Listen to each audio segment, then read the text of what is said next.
YouTube. So far, we were kind of, what would you say? What would you say? All right, hopefully that works. We are live, it's saying, and it's a little early.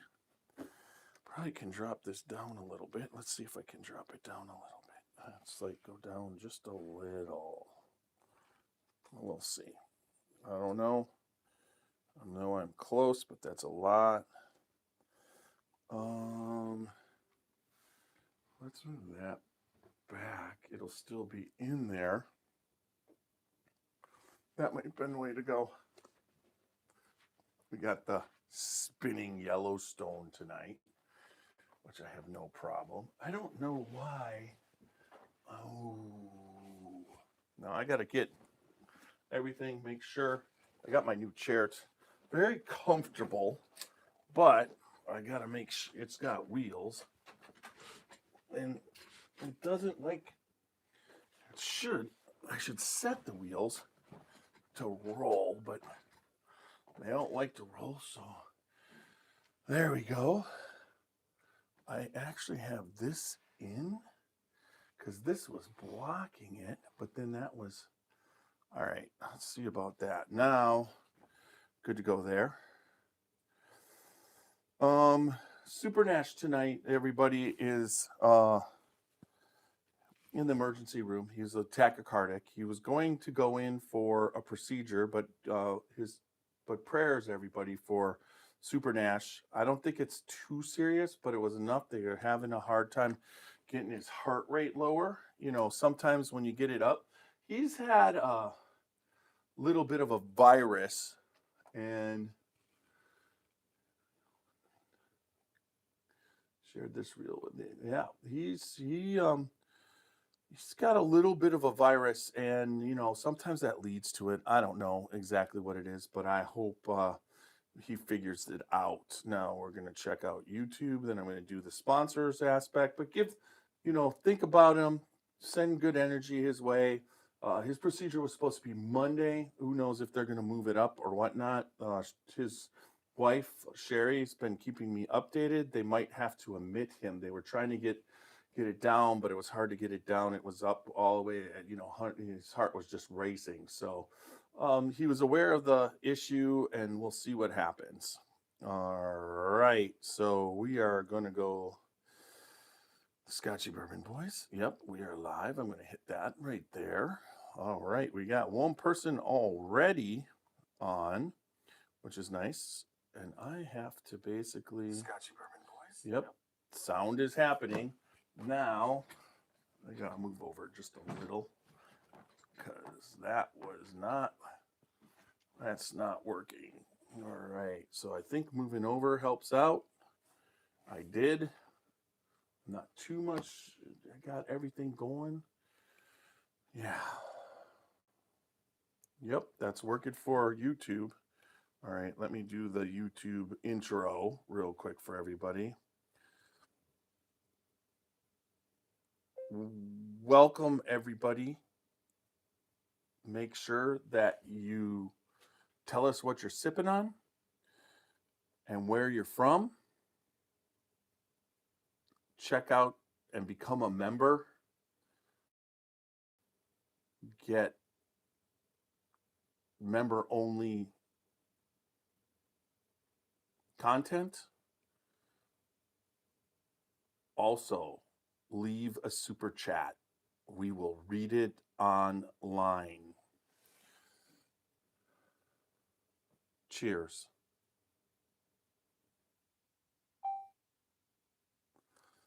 All right, we are set there. Oh.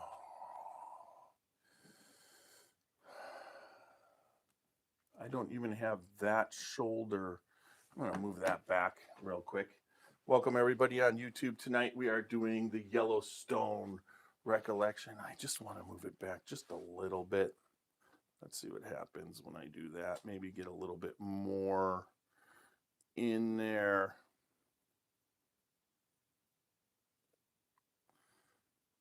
Let's see.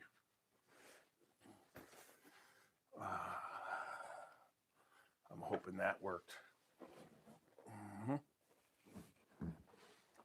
don't mind having the bottle. Now that bottle could be pulled back here more. Get that out of my way.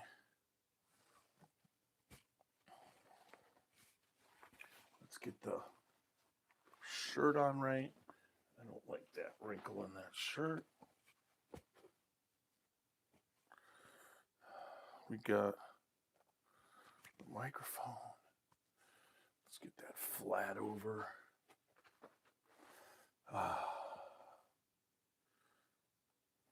Yeah, that's kind of working. All right, everybody. Yeah. So, hey, Randy, good to see you. Walker, good to see you.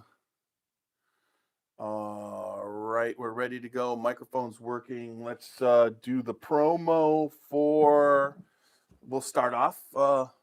Everybody, hey, do we take call-ins? No, we do not take call-in. Hey, but yes, Louisiana. Hey, Jacob, we got buttermilk fish, and we got Jacob talking. All right, and take. Anyways, this one, we'll just do the quick. Oh, anyways, that's fine. Everybody, welcome on YouTube. Welcome on Facebook. We're gonna do some bill paying. The Scotchy Bourbon Boys, sponsored by the Spirit of French Lick, the Spirit of French Lick in French Lick, Indiana, the French Lick Winery and Distillery, right there in the downtown area. As you're going through the Spirit of French Lick, you can't miss it, but you got to stop by. They have Alan Bishop, the master distiller, there for 2015 to 2023, 8 years. He left to go to Old Homestead and is sponsor of our podcast also, but his whiskey is still there. When you go in, talk to Brooklyn, ask for Brooklyn. She knows what's going on. They've been presenting his bourbon and his ryes and all of everything that he's done, and you got to check that out. You got to check out the Spirit of French Lick. And once you're there in Indiana, it's a great tour, lots of stuff you get to see, and then all of this. But this is the William Dalton. This is the Barrel Series, one of our picks that we did at the Spirit of French Lick. I've got that available here for tasting for anybody interested. Just let me know. And then also remember that I mean, the whiskey there is fantastic. You can't go wrong. Make sure you stop in. Tell them the Scotchy Bourbon Boys sent you. Spirit of French Lick in French Lick, Indiana. That takes me to Middle West Spirits in Columbus, Ohio, right in my backyard. Middle West Spirits is a fantastic bourbon, the Michelob brand that they make. They've got on the shelf in 48 states. It's everywhere. As you walk in, you look up, there it is, and you cannot go wrong with their cask strength that they are putting out right now. They've got their cask straight whiskey. That's what I got right here. They've got their cask strength 4-grain wheated bourbon, and then they also have their cask strength pumpernickel rye. You can't go wrong. You got to check it out. Plus, they have all their finishing series, the Middle West finishing series, where they finished in an high and Oloroso barrels and whatnot. You can't go wrong. Fantastic bourbon and whiskey with Middle West Spirits. They're in Columbus, Ohio. They just built a 72,000. It's going to be 2 years in March that they've been distilling there, but it's a 72,000 square foot distillery. It's massive. They are producing many different things. And Old Elk is one of the brands that they've purchased recently. Ryan there knows whiskey. He knows what he's doing. Everything building rick houses to farming and getting grains from farmers to the barrels that he selects from the barrel company. High quality everything. He's doing everything right. You got to check out Middle West Spirits, but they also have their craft distillery there in Columbus, Ohio, still available for tours and tastings, and their service bar restaurant. But if you stop in, make sure you tell them CT or Tiny or Super Nash sent you from the Scotchy Bourbon Boys. There you go. And then this is one you got to look forward to this weekend. I believe on Friday we're going to be doing a podcast from either the tasting room in Louisville or the farm in uh, Frankfurt.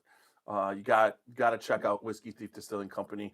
You walk in, you pay the price of admission, you get a tour, and then you get what I like to call an every day, all day long barrel pick. You get to choose. They thief 5 barrels into your glass. It's a rye, and then a couple of their older bourbons, a younger bourbon, and you get to sample from those 5 different barrels. And if you like one, they will let you thief your own bottle, either a 375 like this or a 750 milliliter. They put the label on, and you walk out with a barrel pick. Where can you do that? Nowhere. And it's the same thing at their tasting room in the Louisville, in the New Lou area. You gotta check them out. Plus, their live music, both places, but the Louisville location, this new tasting room, has a fantastic stage with great entertainment. Check out Whiskey Thief Distilling Company in Louisville and Frankfurt. It's a barrel pick all day, every day, and they're just like us, the Scotchy Bourbon Boys, uncut and unfiltered. All right, got that going. There we go. All right, we're ready to get this party started. I'm hoping that I record. I might have to re-record it like I did last week, but I'm trying to get my new computer working. I think I worked through the issues. I don't know though. We'll see. I don't know what happened, how it happened, where, what not, but I'm hoping that this time I got everything set up. Let's see what we got here as far as, all right, what do we got here? Avoid selecting devices connected to loudspeakers as they may okay. No, okay. So the preferences, everything's good. I'll put that out. There was no error with the microphone this time. There was like some sort of, and I reset the whole computer. Let's hope that this solved the problems. All right. So what I'm going to do is get the party started. Who do we got? We got Walker and Randy on tonight. We'll see what happens. I invited a lot of people to come on, but we'll definitely see. It seems like the microphone's working just fine. So here we go. I'm going to start a headphone and microphone check is highly. I did it. Recommended. Cancel. Okay. There's that. Bear with me, folks.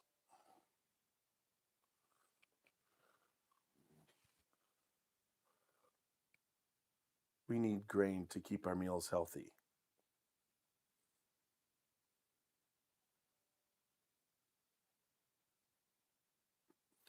I did that. All right, here we go.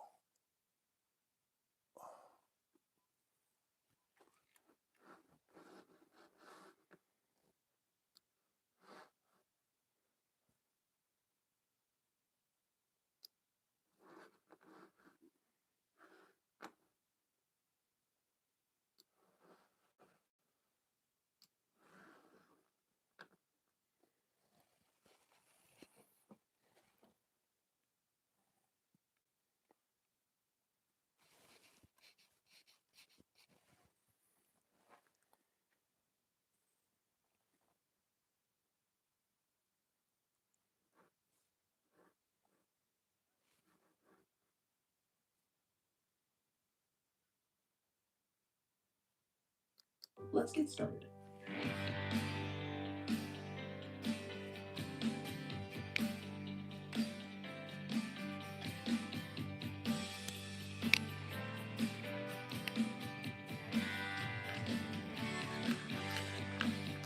Drinking bourbon, sipping on some scotch.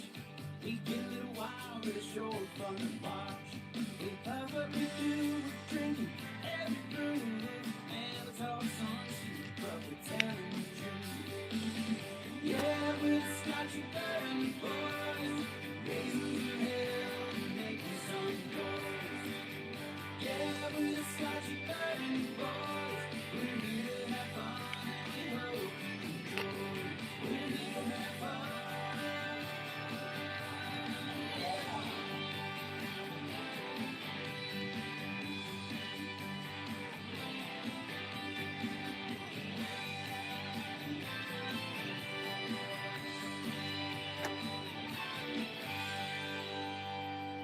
All right. Welcome back to another podcast of the Scotchy Bourbon Boys. Tiny here tonight. Oh, wow. I didn't do what I'm supposed to do. Look at that. It's been a while since I messed that one up. Yep, right back to this. Right up, right here. Let's put that up on the screen. There we go. It's me tonight. Hopefully I don't screw up too much. Thomas Anderson's watching on YouTube. Walker and Randy are there on Facebook. Facebook, for some reason, I shared, I don't know what it's doing. I do a lot of posting, it seems like, and without a lot of sharing. And it's probably penalizing me for all the posting I did. And then also, we all know how Facebook works. It's kind of like if you're successful, the first thing they want to do is trash your success. So, and that's kind of what's happening here.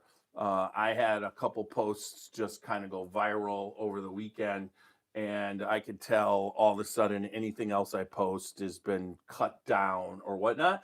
But I'm used to it. It's kind of like, anything else. But tonight, that's beside the point. Tonight, we're www.scotchybourbonboys.com for all things Scotchy Bourbon Boys. It seems like this is working. It for the last couple times I do this, and it puts up that it's recording, and it looks like it's recording, but there's nothing. And I don't know. It's just I have no idea. Yeah, this isn't working. 100% not working. I'm gonna have to re-record it on my other computer, and I'm gonna have to figure out what's going on, because I definitely can tell that this is gonna, when it's done, it just seems to not want. I've got it all mode, more options available, monitoring temperature, tap. Okay. Nope. All right. So let's just hope it works. It shows that it's doing something. It records the actual. Says it's recording. Are we recording here? Yeah, that'll be stop and pause. It's just kind of like it should work. We'll see, but it doesn't. I can tell it's not working, but we'll see. Hopefully it does. But also remember, we are the Scotchy Bourbon Boys. We are on Facebook, Instagram, YouTube, X. We're on all the major podcast formats. I just said where we're from, but we're also on the podcast formats of Apple, iHeart. Well, I didn't mention TikTok, but Apple, iHeart, Spotify. You can listen to us there also. Like if you're in your car and you want to do something, just hit us up on Apple.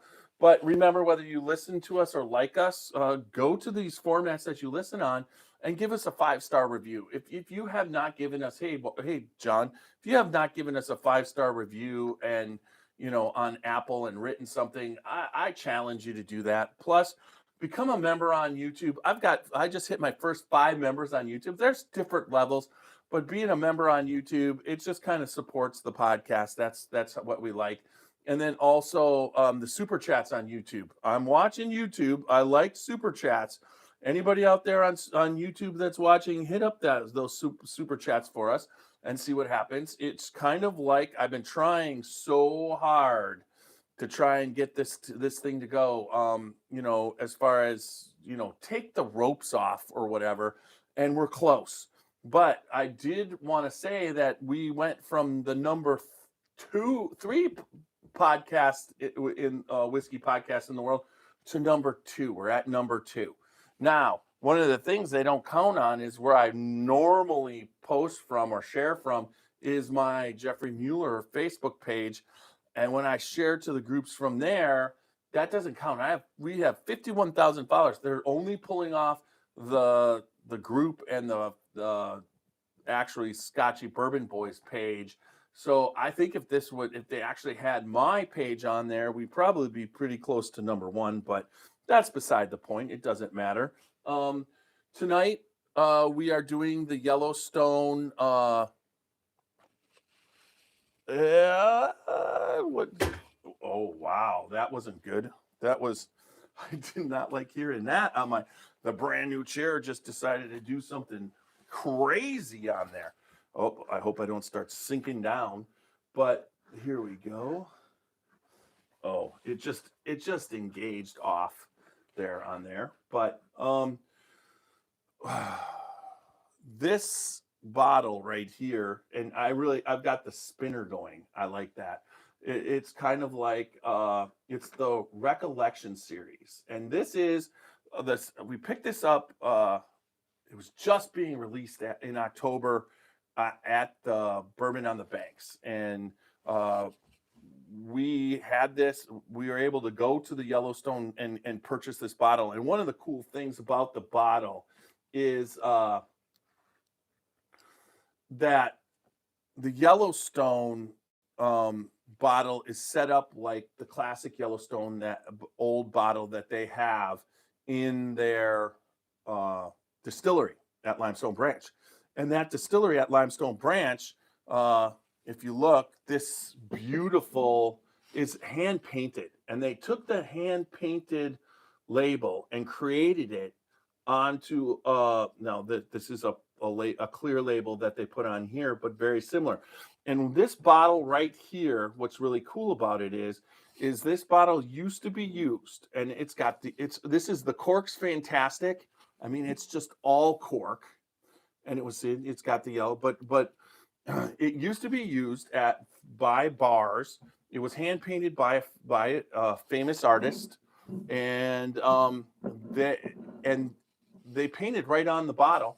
And what they would do is they would buy barrels of Yellowstone, and then they'd put it out on the bar in the bottle. And when the bottle was empty, they'd refill up the bottle. And that was their show bottle for restaurants and bars in New York City. Stuff that's just added some class to it. So the artwork's so cool, and the bottle has that feel, and it's just a fantastic. And then they decided to put 8-year, 100 and I want to say 110 proof uh, whiskey in there. So we're going to be having some fun tonight with that. Uh, and it's just what would you say? This bottle was very kind of cool and unique, and it took a while to get to this point. And I was just looking through all the stuff, and I decided that it just made sense to do this. And it was fun doing the pictures and the videos and the artwork. It's such a beautiful bottle. I did do uh, I did a short on Sunday of myself cracking this bottle, because I am going to do, if I get something and it's a brand or something I want to use. And for instance, this was mink oil liquid, and it's a really good product. I used it to do a short under 3 minutes, but I used it to recondition my leather bomber jacket with all my bourbon patches. So it's my bourbon, and I use that to do the short, and it's called Bourbon and Influence. So if I'm gonna do use a product and show how to use the product, and that I really like the product, I'm not going to do a bourbon and influence that of a product I don't like. I'm going to make sure everything that I do and review that I like. So it's going to be kind of like Tiny's bourbon influence. So I cracked this because I wanted it not to have to be a fresh crack. But as a fresh crack on the short, it was pretty phenomenal. Now, we'll get into exactly what we're going to do, but there's some news out there that's been happening that I wanted to just quick talk about. One, uh, everybody's talking about how the bourbon industry is slowing up and what the distilleries are doing. And one of the things that has happened, and one of the early on, Luca Mariano, Francesco, and then Jennifer Brandt and Ryan, who also was part of Luca Mariano. We met them, and we did their first ever barrel pick through the Kentucky Bourbon Festival. We were a part of it.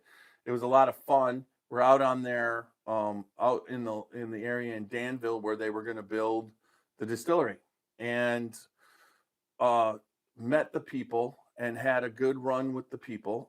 Antonio Freeman came along from the Green Bay Packers. He did his 86, and he released it not at this year's Bourbon Festival, but the year before. we just didn't know. So a lot of the people the year before, right at that point of when Antonio released his, a lot of the people that we had, Kenny Fuller was working there. He had been let go, and Ryan, who was the president of their T-shirt in business, that was also going to be working into the distillery aspect. They let him go, and then soon after that, they let Jennifer Brandt, who was their blender, making their whiskey fairly decent. Now, most of their whiskey was distilled at Wilderness Trail, and while they were building their own distillery. And in 2025, their own distillery finally got up and running, and they were getting ready to start. But money and whatever's happening, they filed for Chapter 11. I heard things that they were going to maybe be able to reorganize a little bit, and based off of their stock that they have through and whatever, that they'd be able to get the money in position.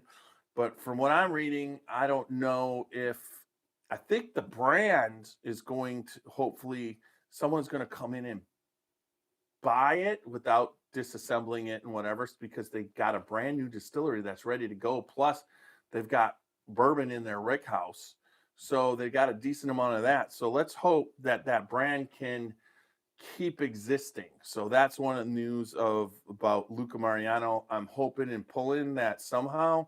I don't know if Francesco's going to be a part of it going forward, because you're talking about a lot of money and you're talking about a lot of investors, and I just have no idea how that's going to work out, but only time will tell us. And then also, everybody, the one thing is Jim Beam is pausing. It's Mad Acoustics. Hey, man. No, no, it's not missing behind me. It's there. Let me see if I can duck. I'll duck my Antonio Freeman. I didn't care. I mean, every year the Packers have to play. Someone was saying that my Packer memorabilia is missing. Yeah, it's there. I'm a Packer fan through and through. Everybody should know this. And I'm also a Packer fan with perspective. I'm not going to trash any other fans unless they trash me. And John Ritt is a Bear fan, and I'm from the Bear. I like the Bears team this year. I respect good football, and they did some fantastically entertaining football games, even to the what. But what I can't stand is their coach and 95% of all Bear fans. I don't know what it is. There's an aspect of Bear fans that over the last years, when the Packers were doing well and the Bears weren't, and we were beating them consistently. Now, lately it's been back and forth, and this year they got the better of us by beating us 2 times, once in the playoffs, which whatever. But there was no ass kicking at any time.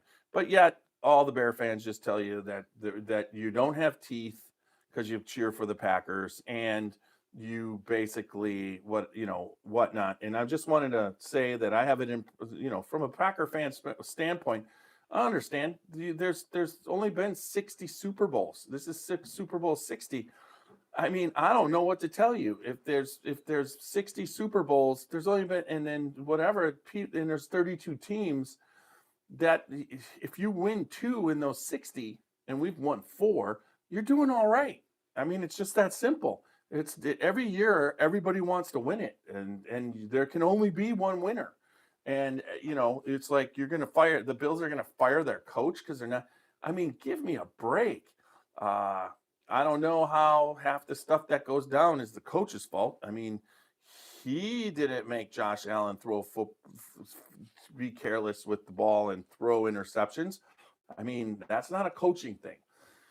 That's a player thing. But anyways, with that said, we'll keep going.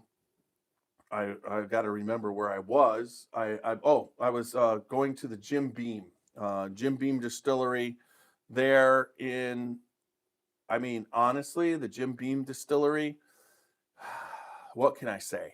They are pausing production at Claremont. And I've said this before. They fired nobody. Nobody's been let go. So what does that tell you? Okay, it tells you that they mentioned they're going to move some production to their other distilleries. They have other distilleries, plus they have their craft distillery, and their craft distillery hasn't been running full out. Well, maybe they're going to start running that craft distillery full out because, quite frankly, the base they probably have enough of. They can run enough of it between their Boston plant, up production at Boston, and then, but that craft distillery, getting that going and focusing on that, that's where the bourbon industry right now is 100% focused on. You are talking though about those special releases, special match spills, special finishings. Those have not changed at all. And Jim Beam, yes, but they've never done any major overhaul of this distillery as far as I can tell. You look back for anything, there's no mention. They upgraded it to technology wise, but it was never they had to shut down. They might have, but now, um, thanks, Matt, for saying that I'm entertaining. But now the shutdown is going to be a major overhaul. They've already overhauled the Boston plant, and then they're in the process of getting that ready for tours and tastings, which that was about a year ago. So I think they're probably coming up to speed on that. Plus, you people just don't know that there's an old granddad plant. It's not open to the public, but they make old granddad and they make Basil Hayden there. I mean, there's just so much they can do as far as meeting the demand of what they want to put down. But this facility being closed, there's going to be a lot of work being done, and I'm excited because that should just improve. That just should improve the whiskey as we go. All right, so there we go. We covered a little bit of news. I wanted to just keep this up right there. All right. So tonight's podcast, we're going to dive into Yellowstone bourbon from Limestone Branch Distillery. It's a name with its roots going back to 1872.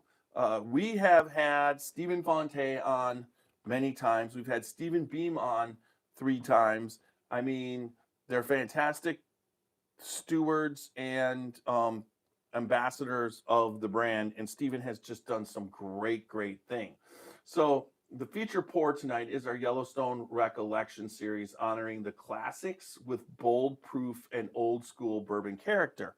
And I'll take that off right now. We'll put this up a little bit. I don't want to block my face there. Turn that off for now. Yep. And the bottle is cool. The idea is cool. We've done it, but just now's the time to grab a pour of something. Jump in on Facebook or YouTube in the chat. Mad Acoustics has been. Leave in the one chat. Become a member on YouTube, and then leave some super chats. Man, super chats are where it's at, and I jump for joy when someone does a super chat. That is for sure. And then we're going to break it down, and this is going to be the the Old Louisville barrel bottle breakdown segment. I will pull that out. Amin down at Old Louisville has been doing a fantastic job. We love this segment with Amin because we get to talk about him at Old Louisville and what he's doing. Hopefully, he will at one point, be moving to his Shively location. I haven't heard anything about that, but I'm hoping that happens. And then, Eric, you did the only super chat. That is for sure. Appreciated it that night. And then we've got Amin there. The experience is like no other. He knows every barrel he has. He knows what he's doing to every barrel, and he could pull stuff out that is amazing. They don't do any whiskey or bourbon that's under 7 years. It's got to be 7 years or older, and the whiskey's fantastic. If you stop in, tell them that you heard it on the Scotchy Bourbon Boys and Tiny sent you. Or CT sent you. CT's down there all along. If you go in, there's a chance you might even see CT. So there you go. Hey, Sean, good to see you. So, anyways, that is the old Louisville barrel bottle breakdown of the Yellowstone Recollection Series bottle. We're going to get into that, but the actual breakdown scale is you get nose, body, taste, and finish, 4 categories. In the 2 categories of nose and body, you can give up to 4 knocks on the barrel. And then on the taste and the finish, you can give up 5 knocks on the barrel. But if one is exceptional, you could give it a butt up for a total of a perfect score of 19 of 18. Uh, so there you go. That is our Old Louisville barrel bottle breakdown scale. And let's get this going. Uh, let's see what we got here. I'll get it. A little bit of brand histories. Origin of Yellowstone bourbon. The Yellowstone name dates back to 1872, inspired by the national park and one of the earliest bourbon brands in the U.S. Limestone Branch Distillery was founded in 2011 in Lebanon, Kentucky by Stephen and Paul Beam, seventh generation distillers with deep family roots in the industry. They're Beams. Plus, they're Beams with a dance mother. So you got beams and dance happening all over the place. So that's really cool. And then the resurrection of the brand, Stephen Beam resurrected the Yellowstone brand with Yellowstone Select Bourbon and expanded the lineup over time. The Yellowstone brand today, core portfolio, Yellowstone now includes flagship releases like Yellowstone Select and Small Batch Expressions. Brand recognition, Yellowstone bourbons have earned awards and recognition, including platinum and gold medals in major competitions. National Parks Connection. The Limestone Branch has supported the National Parks Conservation Association, tying the brand identity back to the Yellowstone National Park. Every bottle that you buy of Yellowstone, $1 goes back to national parks. So if you've ever had Stephen Fonte on a tour or met Stephen Fonte, he is such a knowledgeable ambassador, one of the top ambassadors in the bourbon industry. I would say that it's Stephen Fonte, Freddie Johnson at Buffalo Trace, and you're also talking about, oh my gosh, why am I having a problem with this one? It's gone. Heaven Hill. If I had my meta glasses, I would ask. I want to say, Bernie Lovers is the third one from Heaven Hill. I was thinking Barry Brinegar. Barry Brinegar is a good brand ambassador for RD1, but he's not so much as, he's more all into like part of the brand, maybe like, you feel like there's an ownership aspect to Barry. It's more, he's more of an executive. He's an executive brand ambassador, opposed to the other brand ambassadors with Freddie, Bernie, and Steven. So fantastic. It's awesome. Anytime you're out there, they just opened their newly open tasting lodge. We did that on the bus tour, not last year, but the year before. Stephen took us in for a fantastic tasting there at Limestone Branch. Now, the Recollection Series. The Yellowstone Recollection Series taps into the brand's heritage, inspired by late 19th century bottles embossed with iconic Yellowstone imagery. You can just see that. This embossment here. This is designed to refill when you're finished. Now you could go out and buy another one if you want to, but that's what I plan to do, is take some of the barrel proofs or whatever. I'm going to constantly refill this bottle and put it up in the back because that's where it belongs. This is the coolest bottle I think that I've had as far as coolness. I love this bottle. This is, you got the embossing right there. And then it's painted white. And then you got the label, which is a replica label of that.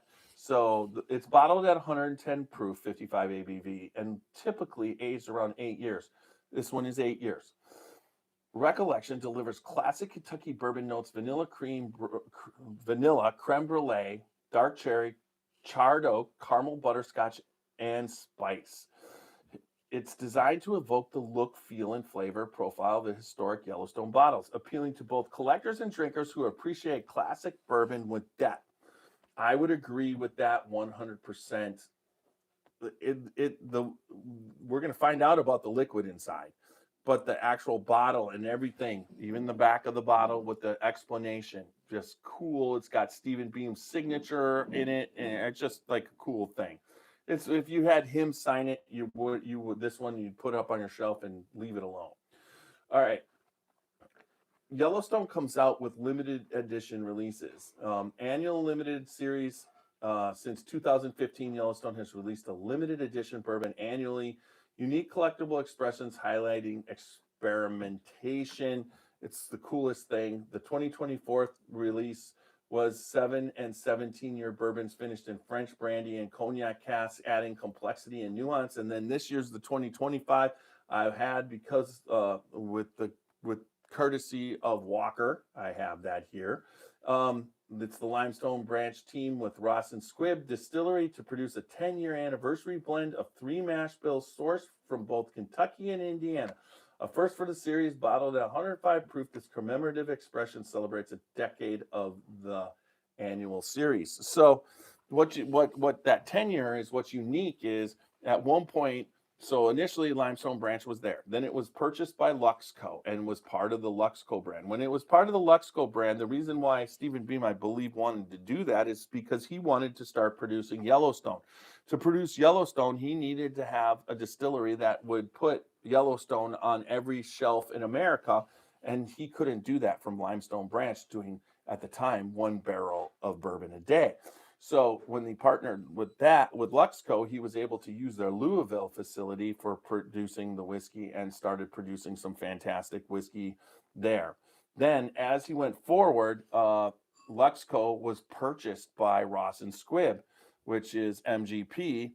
And when that happened, then he was then part of the MGP brand. Now, at first you didn't know what they were going to do with it or how it was going to be perceived, but I definitely think the MGP people or the Ross and Squibb people 101% have supported the Luxco brand and the Limestone Branch brand to a point where Stephen Beam and Stephen Fonte are still there doing things that are amazing, like the cigar, the Rocky Patel cigar experiment that they did where they took Yellowstone barrels, aged the leaves in all the leaves, the wrappers, the fill, everything in Yellowstone barrels, use that and had Rocky Patel roll, put it together, roll it and produce it, which I definitely is a fantastic cigar.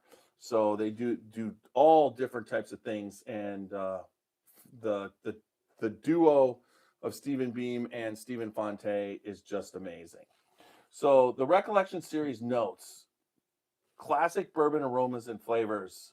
And I'll just get into it's a limited edition. We're talking about each year's limited edition offering brings new finishes, techniques, and ages. Great fodder for side-by-side comparisons, and discuss how we're going to discuss how the Recollection and limited edition lines cater to both collectors, everyday bourbon drinkers.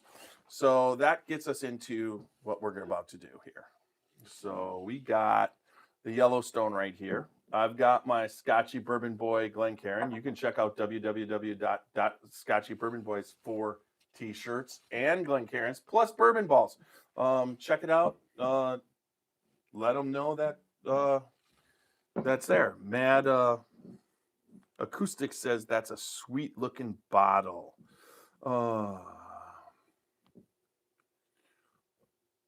So he's Mad Acoustics, a quick learner, but this bottle, I agree. It is. I love it. It's just watch the pour, watch everything. I got to do a slow motion pour with this bottle. So I'm going to put in a decent amount. I haven't had anything tonight, so this will be mine. But this is not a fresh crack, so I'm excited about this. And it's really cool. The cork is solid cork. There's nothing else. The top is cork, everything, and it's real cork. So It's as if you were in the 1800s drinking from the bottle that had been filled from the barrel over and over. So, we'll get going on this. Let's go. Anybody else have their bottle opened and they're sipping on? I don't know if Walker picked up a bottle of this, but I don't think actually Walker was at Kentucky Bourbon Festival. He wasn't able to make the bourbon on the banks, and that's where this was released. So, very excited. Oh, the nose. This is a rich at 110 proof. I mean, there are some barrel strengths that are 110, so you can't say this is some sort of lightweight. This is a heavyweight. This is a heavyweight bourbon, and it's 8 years. Most distillers like Booker, everybody thinks the sweet spot's between 7 and 9 years, and 8 years is right in the middle of that.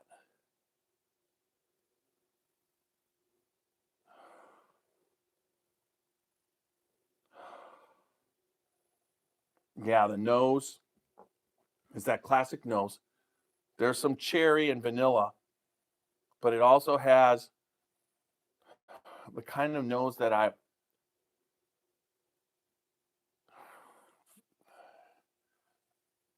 everything's like that classic Rick House that I've been picking lately. Just a classic. And those classic it'll have dark fruit, cinnamon can. Yeah, there's a little bit of cinnamon there. And the oak's there. There's no doubt about it.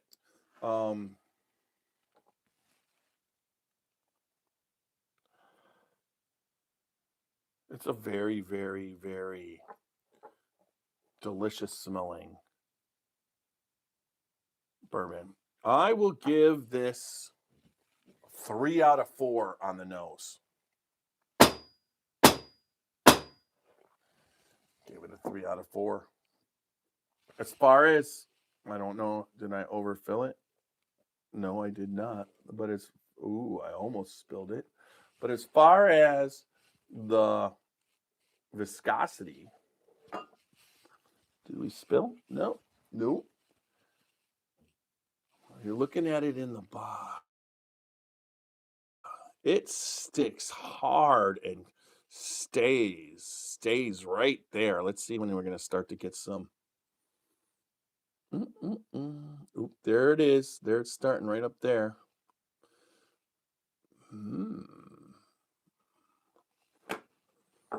Just waiting for those legs to start to come. I mean, you're talking maybe 30 seconds so far and no legs. And that is usually, it takes, if it's sticking to the side running down this long,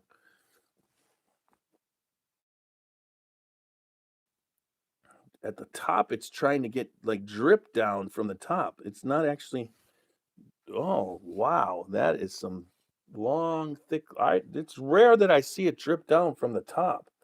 They usually kind of just start to make their lines, but I can actually see them dripping back into the liquid amber. This is a darker amber.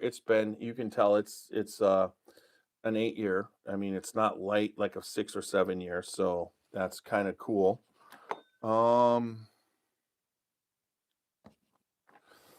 Here we go.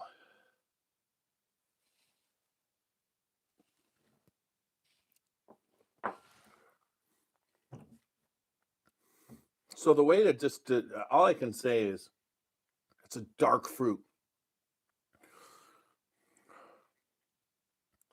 with vanilla icing in the middle.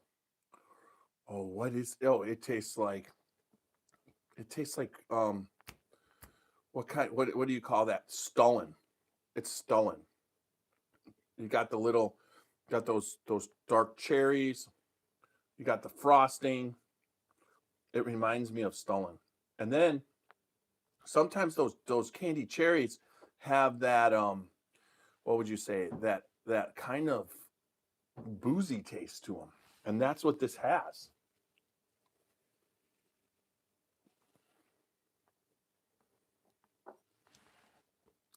The vanilla frosting is like the glaze that you put on a donut, or it's not cake frosting, it's more cinnamon bun frosting. That is delicious. So let's go with the body.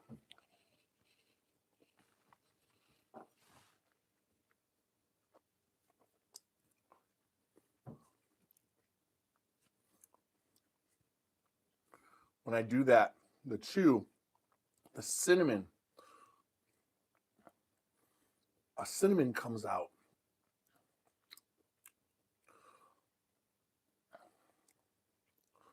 Wow, it's like a cross between a Stollen and a cinnamon bread Stollen. That's delicious. Body, cheeks, under the tongue, top of the roof, to the side. This body is definitely at 110 proof. I mean, if I could give it a 3.5, I would, but I got to give it a 4 because my cheeks are lit up, and that isn't always the case with most bourbons.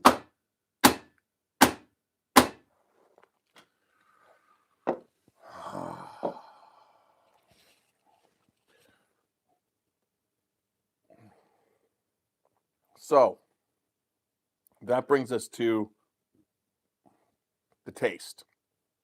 We're at 7 of 8. Now we're going to give down. I'm trying to think. We're going to taste.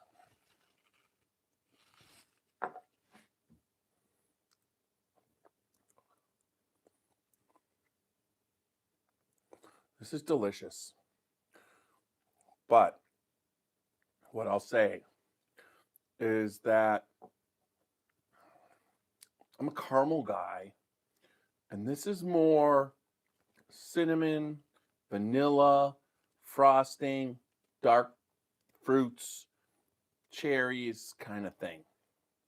Even a little bit of rich, I want to say plum juice.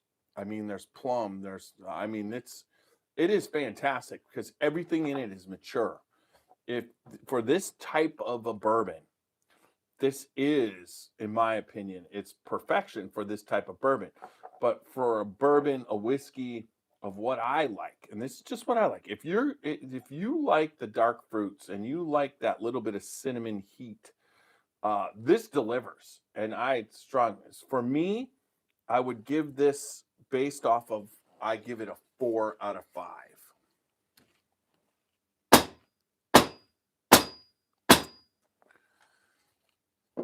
It's delicious. I mean, 4 out of 5. Are you kidding me? So that brings us to the finish.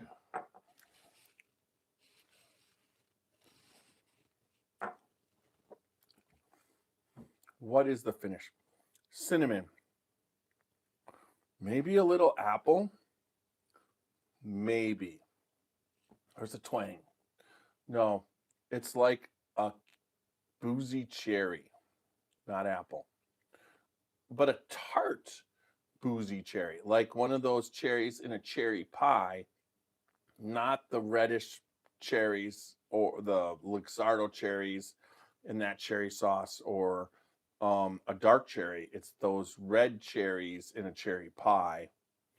And imagine those boozy. Now, the whole time I'm talking, it's still there. Long finish for an 8-year. It's finishing like something I would expect out of a 10-year.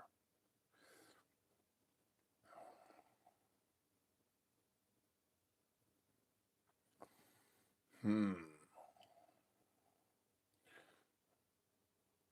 4, 7.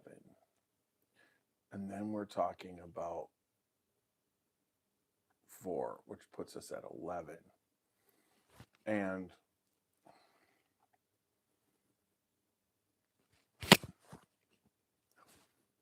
am I comfortable? I'd say I'm going to go with a 4 on the finish too. It's long, but there is a touch of, what would you say? Oak, a little bit of a touch of a bitter oak, which takes it from a 5 to 4 for me. So I'm going to go 4. So we did 8 and 7, which is 15 out of 18 on this recollection series of what's in this bottle. And 15 out of 8, right? 2 and 2, yeah, 15 out of 18 is not a bad score. That is for sure. That is 100% an awesome score. So the Scotchy Bourbon Boys, Old Louisville barrel bottle breakdown of the Yellowstone Recollection series. I believe it's the introduction of it. We gave it a 15 out of 18. So there you go.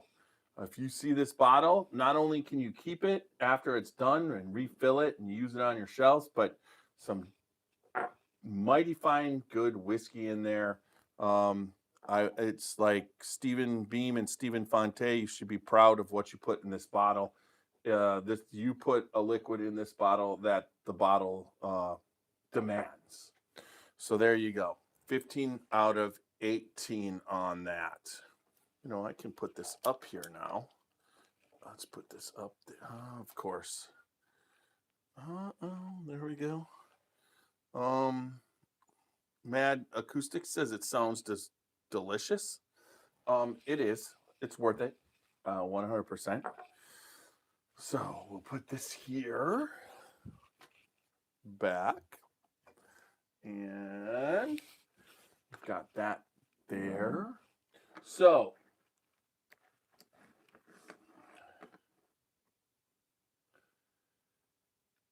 this bottle caters to both collectors and bourbon drinkers alike. So it definitely, I want to say it was in the 80s.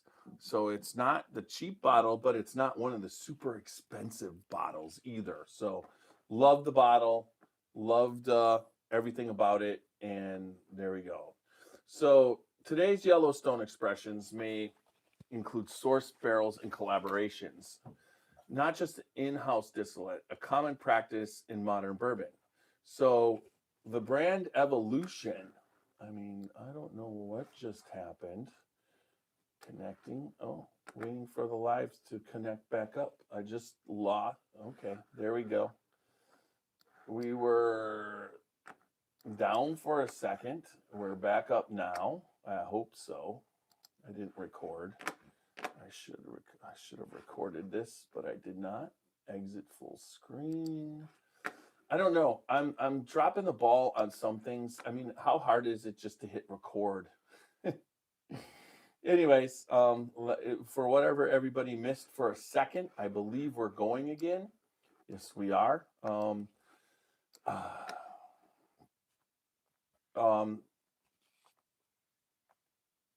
The brand evolution from the 19th century heritage to modern innovation, the Yellowstone brand continues evolving while honoring its roots. Now, when I first initially, one of the things that struck me as the coolest thing when I initially,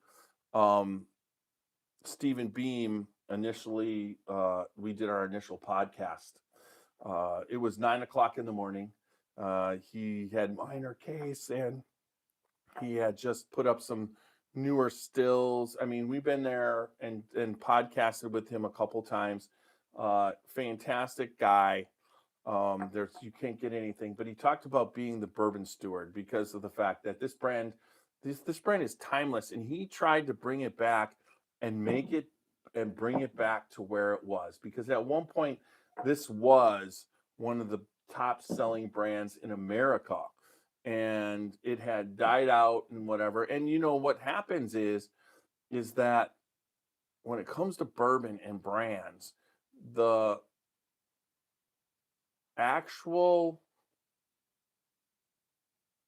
nothing lasts forever. So as it keeps going forward, people get in the way, money gets in the way. There's so many different things that can make a brand get put on pause. But in this case, Stephen was able to unpause it, bring it back, and restore it to where it is during this bourbon boom. And I think he has enough backing to keep going forward. But it's like anything else. I mean, Stephen Fonte is an amazing guy, knows what he's doing, but he's not going to, he can't live forever, and neither can Stephen Beam. So somebody else has to pick up because of how timeless whiskey and bourbon is, somebody else has to pick up the reins. And I really believe Stephen is kind of setting this up to just keep going forward in the fact that he was able to get this brand to a place like and part of Ross and Squibb and MGP, that they have that backing, and he's setting up all the standards. And as we keep going forward in the it's a lot different of making whiskey now because of all the recording of data and numbers that you can do through the computer. And so if you're a true distiller who understands distilling and you get these tools in your hand that basically make sure every valve gets turned, the temperature's perfect, everything you want to happen, the amount of grain, everything is completely controlled, that and the control that you have, and then once you have it, you can keep reproducing it. I mean, one of the things that happened, in my opinion, through at Chicken Cock with Greg Schneider is they were doing it at Bardstown Bourbon Company.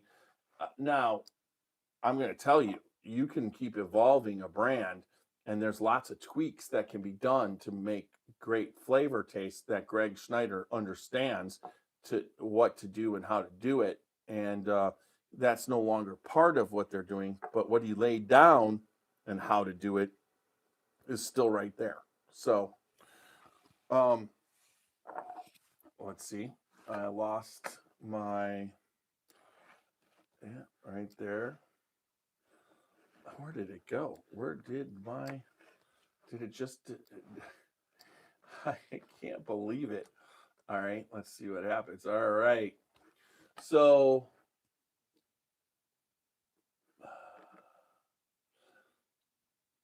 all right. So we did that. We're there. All right. And then the evolution from the 19, yeah, we just did that. And then,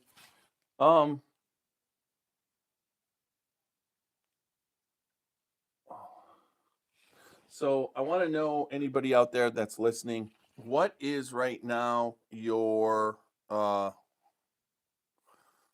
okay, what is your Matt Acoustic, what is your favorite expression of Yellowstone? I know that Walker and Randy are there, but what do you guys like? I know I like it, but you know, that's beside the point. There's a lot of stuff about Yellowstone. I love their experimental series. I actually have one. Let me quick check it out. We'll get into this in a couple minutes. I'll send the link and get the couple, but there is one bottle here.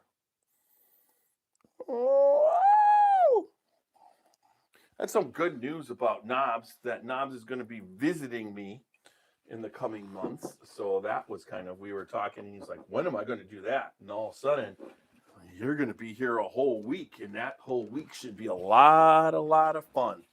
A lot of fun. Anyways, all right. So I didn't find the experimental series. It's a little bottle. It's somewhere.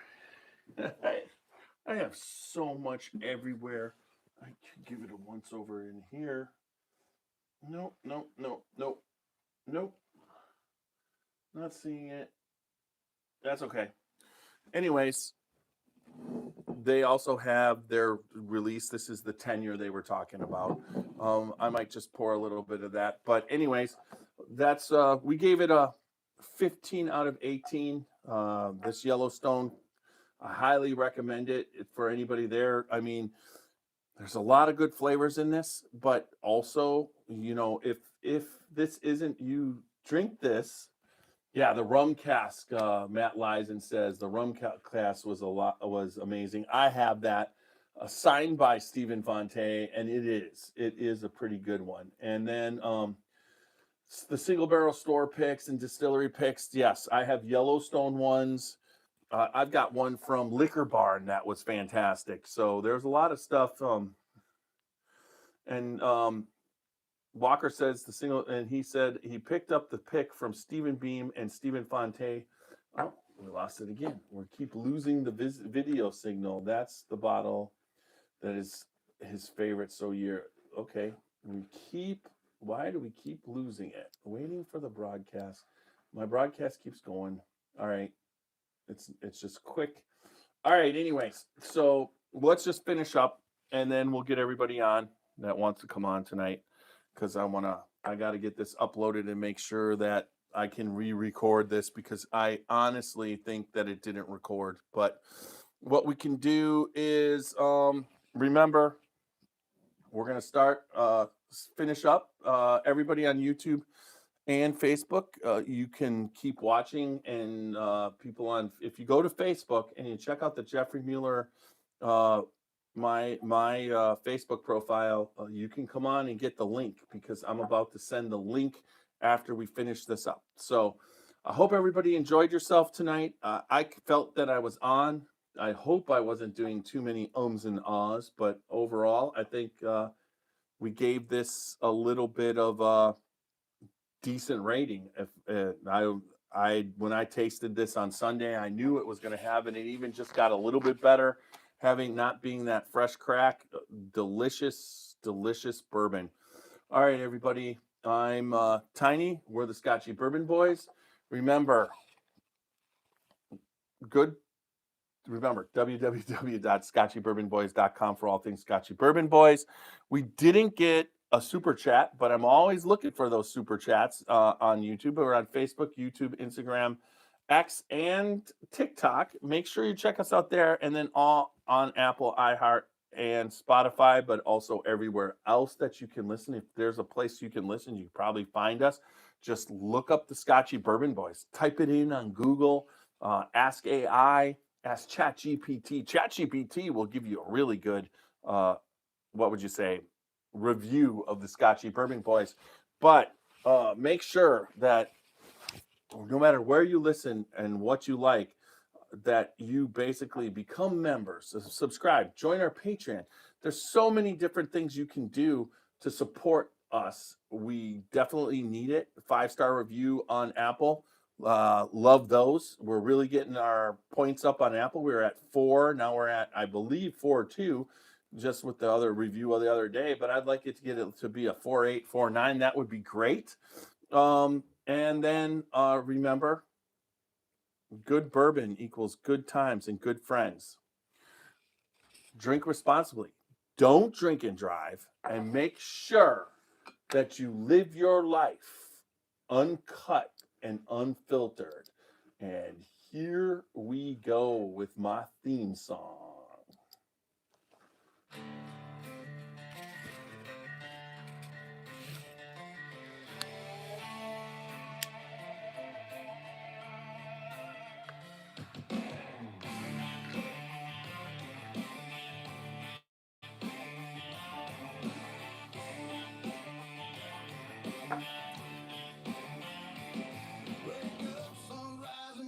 On the floor, working hard all day till you can't no more.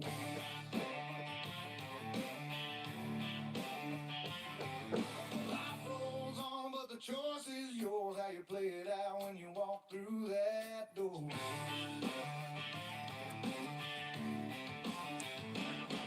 One bottle, one drink, one pour.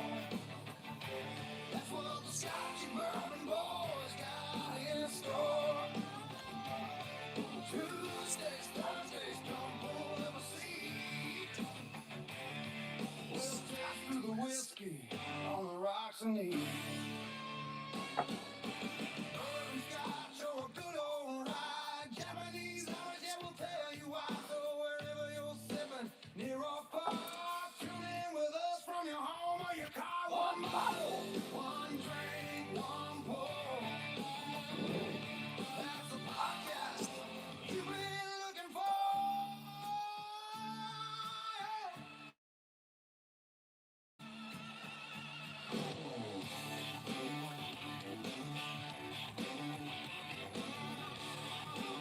it crashed. Unbelievable.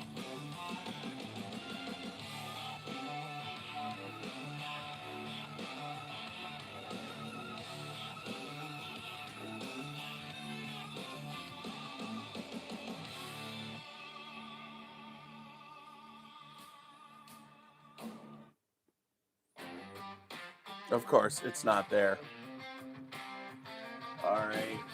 I knew that, folks. I knew that. This is the new computer does not like Podcast Studio. I might have to get some different software, which is bullshit because I got this because of the speed and the everything. And this app is just how is it worthless on the brand new computer? But I will re-record tonight and get it back up. That's not a problem. I'm not going to try and do it on this one because it's kind of upsetting. I will figure that out. But here we go. I will get you all on. What a frustration. Just crashes. Hit stop and it crashes. You know what? It's just like new technology, but it's like anything else. You got to figure it out. And I will figure it out and I will up the quality. And that's why Facebook's so awesome because I'll just make sure that this podcast, which is on Facebook and on YouTube, everybody. But right now, I'm in the process of sending y'all links to tonight's to join us for a couple, maybe a half hour. 9:35. Since I got to redo this, I'm out of here at 10 for sure, guys. So I'm going to copy the invitation. Come over to the live. All right. Control B. Return. There you go. It's up on Facebook. If you guys want to join, whoever wants to join us, you can hit in there. It's kind of sad that I wasn't able to. I'm really kind of. Tonight was I was excited. It was good on YouTube, but really kind of makes me sad, honestly, that Facebook tries to stop me from. It's just like they should be part of your partner, not like trying to stop you at every corner. It's every corner. Hide self view. There we go. No, once somebody else comes in, but if nobody else comes in, Walker, of course, you saved the podcast, Walker. I was going to be out, and John's coming in.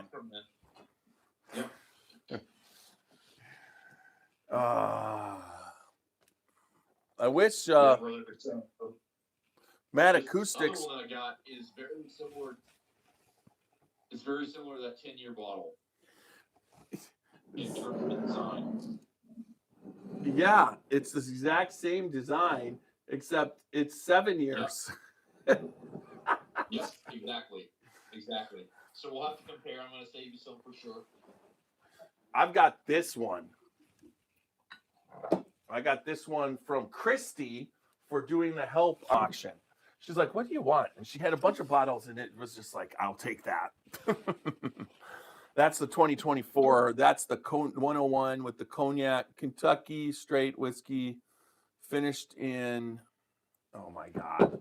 How come, why do I, okay, so you should be able to dye your eyeballs so they work better. I mean, it's like you could dye your beard and that works. Why can't you dye your eyeballs? I mean, God, they just keep getting worse and worse and worse and worse and worse. This one is. I'm here. This is the Tokai casks, the 101. Hey, you're here. I said Tokai. That's what I said. What did I say? I'm here with a couple of buddies that have been listening to you guys. I want you to meet them. Did howdy? Be honest. Hey, how's it going? Dude, I'm going to show you his whiskey room. We enjoy this. Yeah, I can only imagine. I could. So if you were to take your storage fruit, Tiny, and add it to your actual set, that would be like what he's kind of showing. Yeah, well, He's except got- that's he's a little got about bit. 1,500. He's got about 1,500 bottles of really nice. Well, I like his doubles and triples and quadruples. You know, Yeah, he's but got a bunch of those. I don't. That's the thing. I don't. That's the difference between a lot of times with my collection is it's all just one ups. Well, he's single. That has a lot to do with it. Yeah. But I will Kinda say, like why Walker's got some bottles you and I may not. everybody has bottles somebody doesn't have. This one, it was really good. So it's a I really enjoyed this one. Yeah, anything Yeah, from the there A. that's Smith cast strength is damn good. That cast strength one was one of the better bottles Yeah. I had. Oh, I shared two. Walker will like this. I shared two of these. I shared these 3 bottles with him tonight. Okay. You made a rye, which I hope you can see. Yep. Yeah. It's one of the This best ryes Deadly, ever which made. has no label. Yep, this definitely has no label as far as proof or age. I picked that up from Seth at the distillery. That's against the law. And then it's not against the law for him to give me a bottle. It has to have the proof and the age. It has no age, that's Well, fine. that's why he didn't. That's why he gave it to me, not sold it to me. Anyway, so and then this one, I also gave them this one, which they did not. One of them did not like it. I don't know if the other. This is our buckwheat, the Edu. Yeah. I can tell you this, Randy. These guys. It does not surprise me that you had them drink a bourbon that they didn't like. Because you have lots of bourbons. You have lots of bourbons and whiskeys. And there's some good and there's some bad. Yeah, that's true. Yeah, we talked about how I brought them some of the best and some of the worst they've ever had. Yeah. I would say no, not at all. At least they had it because they probably never had it before. That's true. They never had it. And they know what they want and they know what they definitely don't ever want again. This 115 Yellowstone single barrel that I got from Total Wine is like a rum candy. It's amazing the amount of banana type flavor I get on it. I got a barrel pick from Liquor Barn, you know, and let me see if I can get it. Oh, where is it? I wonder if it's over here. I should close the door before I pull the. Come on. There's some searching going on. Anthony, how are you doing tonight? Hang in there, and it's always God damn it. invite to come Fuck. over and share whiskey with friends. Why did I break? I shared this one with them too. Son of a bitch. That's a good deal.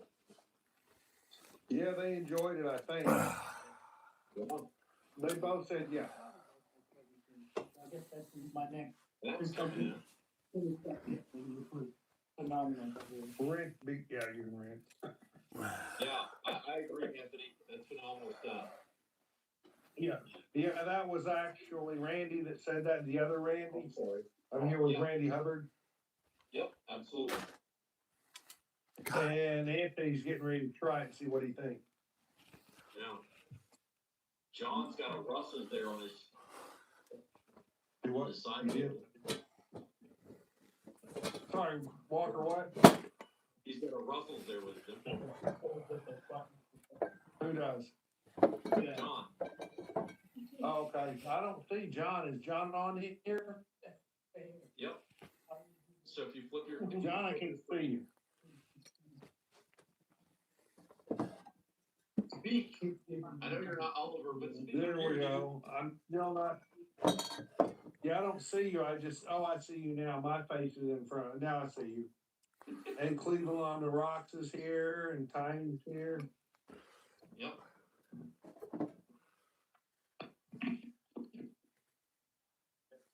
So these boys are over here.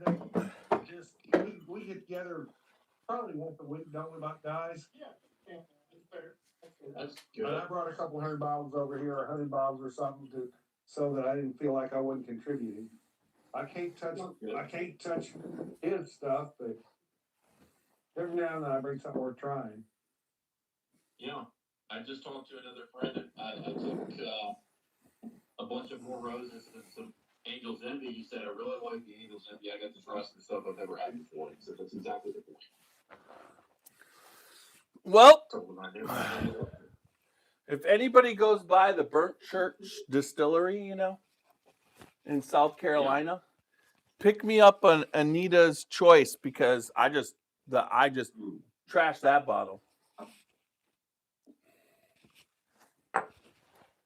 I'll keep in mind, I haven't been through that way in a long time. I know Randy goes by it. Here, Yeah, and that's what's left of it. Wow. Super Nash is probably the next closest. Yeah, Super Nash. So I haven't got any update, but he was having tachycardia experience. 100. oh, that's Yeah, he told me he couldn't make it. He was going to go to had to do a thing in, I want to say, hopefully he's going to the ER. he was in the ER with Sherry. He was on his way. Hopefully he went to Columbia. I think he was on his way to where he was going, and he had to. They had to go. They were going there for whatever to do a job, but it's not. You know, he's always going to nicer, warmer places. I know he's been sick lately, and he just plows through being sick. You know, he works no matter what. And I'm thinking because he was going to have that thing of the procedure on Monday for his upper chamber of his heart. So they couldn't get it. It was between 100 and 150. They were trying to get him. So she said right before the podcast, they were thinking of if they couldn't get it down, they were going to admit him. So we'll see. Right. Talk about his blood pressure. I didn't get into that. She just said they couldn't. He was tachycardic and they couldn't get the heartbeat down. Heartbeat. Okay, never mind. Yeah. They're going to tell him to slow it down. Yeah, but I've been telling him to stop. That motherfucker smokes 2 cigars a day. Yeah. I mean, he's got to stop that. You know, it's funny. He had no heart issues, and then all of a sudden he started smoking cigars. Yeah. So what did they? So one a week is better or one a month? Closer to what like you and I probably are at one. Yeah, I haven't had a cigar since the Christmas party. Me either. I mean, I smoke cigars for special occasion and when I'm with guys. Yeah, if I'm at Kentucky Bourbon Festival that week, I might smoke 3. You know what I mean? But I just can't. He's doing what is it, Latiga or whatever, League of Bravada, and he's doing 2 a day. I'm like, stop that. And he's like, I don't care. And, you know, you can't talk to him. Oh, but this will talk to him. His heart's talking to him. Yeah. So I would tell him at least back to 1 a week. yeah. So we'll have to ask Randy what they thought of the podcast. Probably something in the formulation. Here, let me see. I can do this. Participants. Walker, Randy. Let's mute. Yep. I'm going to mute Randy, okay? Randy, we're going to mute you briefly. Yeah. Yep, there we go. And then I know Matt came on. He muted himself. He may have Steve there or have somebody there. Yep, that's fine. He may have had to hop off for that second, but he's still here. Yeah, no problem. John, since Cleveland on the Rocks is, I'm sorry for you, and like I said, I actually put in a post. I don't mind the Bears team. The players, they're decent and they seem to be I can't get mad at them, but I can get mad at I can seriously get mad at the coach, and I can get mad at most of the Bear fans. I can't get mad at you. It's not like you're like the normal Bear fan. I mean, you don't think they're going to win the Super Bowl every year in preseason, do you? I don't think the Packers are going to win the Super Bowl. I mean, it's hard to win a Super Bowl. I don't understand how does Sean McDermott get fired? You go to the playoffs and you just don't win. But And but he did that with Lovie Smith, but remember? everybody goes to the play. There's 14 teams that go to the playoffs every year, and only one wins. It's funny because Denver had a shot. They don't know more. No, not with Bo Nix being. I mean, if Los Angeles can pull it off, and we know they can, because we watched that game where they basically won because they threw the ball backwards. Randy. It'll be Seattle. Randy Pressey. And Randy Pressey is the president. Why does he keep doing that? I will. If you're gonna have a 4-person conversation, that's why And then he unmutes himself to keep having the conversation. yeah. I don't mind them. Sure. Matt, Cheers, Matt, who's with you tonight? Nobody's with me. I just woke up. You look. Good for you. I'm trying to get this on the TV, but I can't get the volume to come over to it. I think it's because I sat down in the middle or something. I just walked downstairs. I was like passed out since I got off work. I don't blame you, brother. It's cold. Cold, Yeah. cold, Oh, man, cold. is it gonna get- Sucks, man. Gonna get balls cold by you guys too. It's warming up now. Today they cancel. Since when did they cancel school for a sunny 8-degree day? They canceled it for. I mean, what the shit? Okay, so they're probably gonna cancel it here on Friday because our high is supposed to be -6. Well, that And the wind chills are supposed to be somewhere between 30 and 40 below. right, but this morning it was 2 with no wind. Then it kind of got up to 6 and 8 with a little bit of wind. But I don't remember ever. I remember snow days, but I never had a cold day. And I lived in Wisconsin, for God's sake. There was never a cold day. Yeah. There was snow days. Call it off. They give you clothes. If your mom drives you to school, you can get dropped off by the door and go right into school and not even wear a coat today. But I picked my grandson up who spent the first half of the day by himself for the first time ever. He's 10. Yeah. He's going to be 11 on February 14th. I picked him up at lunchtime. He came out. He's like, "Do I need socks?" I told him, "Get your boots, get your coat, and be ready." So he shows up. He's just got bare feet. He's like, "Do I need socks?" And he's got no coat on. So he gets socks and shoes on and comes out with no coat, hops in the truck. So, I mean, it's just kind of like, really? The kid didn't even need a coat? And you canceled school. What the shit? Did you have school canceled today? No? What was the temperature today?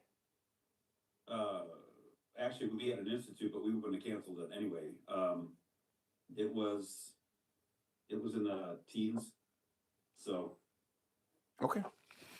Yeah, I mean, Friday that's a different story because they won't take the chance with if they have to have kids waiting outside for the bus, and if the buses are late or slow. Right. Now you're exposing them to the elements, and there are some parents that don't dress their kids very well, and Right. The district isn't going to take a chance on that. And then if it's that cold, the buses might not even start. Hell, you never. It is what it is, but that's fine. So. Matt, You got kids like me that just wear sweatshirts all over the place, so it's kind of what it is. I agree. I mean, I can't at work. I can't because I go out and then I'm in the elements. But I have my work coat. But I don't wear a coat to work. Like I just wear my Party and Matt just gets done shoveling in his driveway. He's in a friggin' tank top. Ah, man, you know. He's like classic Matt. Tank top, screw it. It's only 20 degrees. I do that. After you In drink his enough, defense- just get warm, man. Like it is what it is. Yeah, in his defense, It is not gonna hurt you, man. I'm not out there that long. There's no such thing. Cold does not make you sick. It might actually take down your immune system and you could be exposed. But there's not. But if you aren't exposed to anything and you go out in the cold, it's not going to make you sick. No, but you got to recover. You got to recover. Yeah. Yeah, So, if you I'm stay like that recovering. for a long period of time. I'm recovering right now. And I think I always get weird. My sinuses and everything go crazy every time it's like decently warm, and then it gets freezing cold, and I'm like, yeah. Then I can't breathe for like 2 days.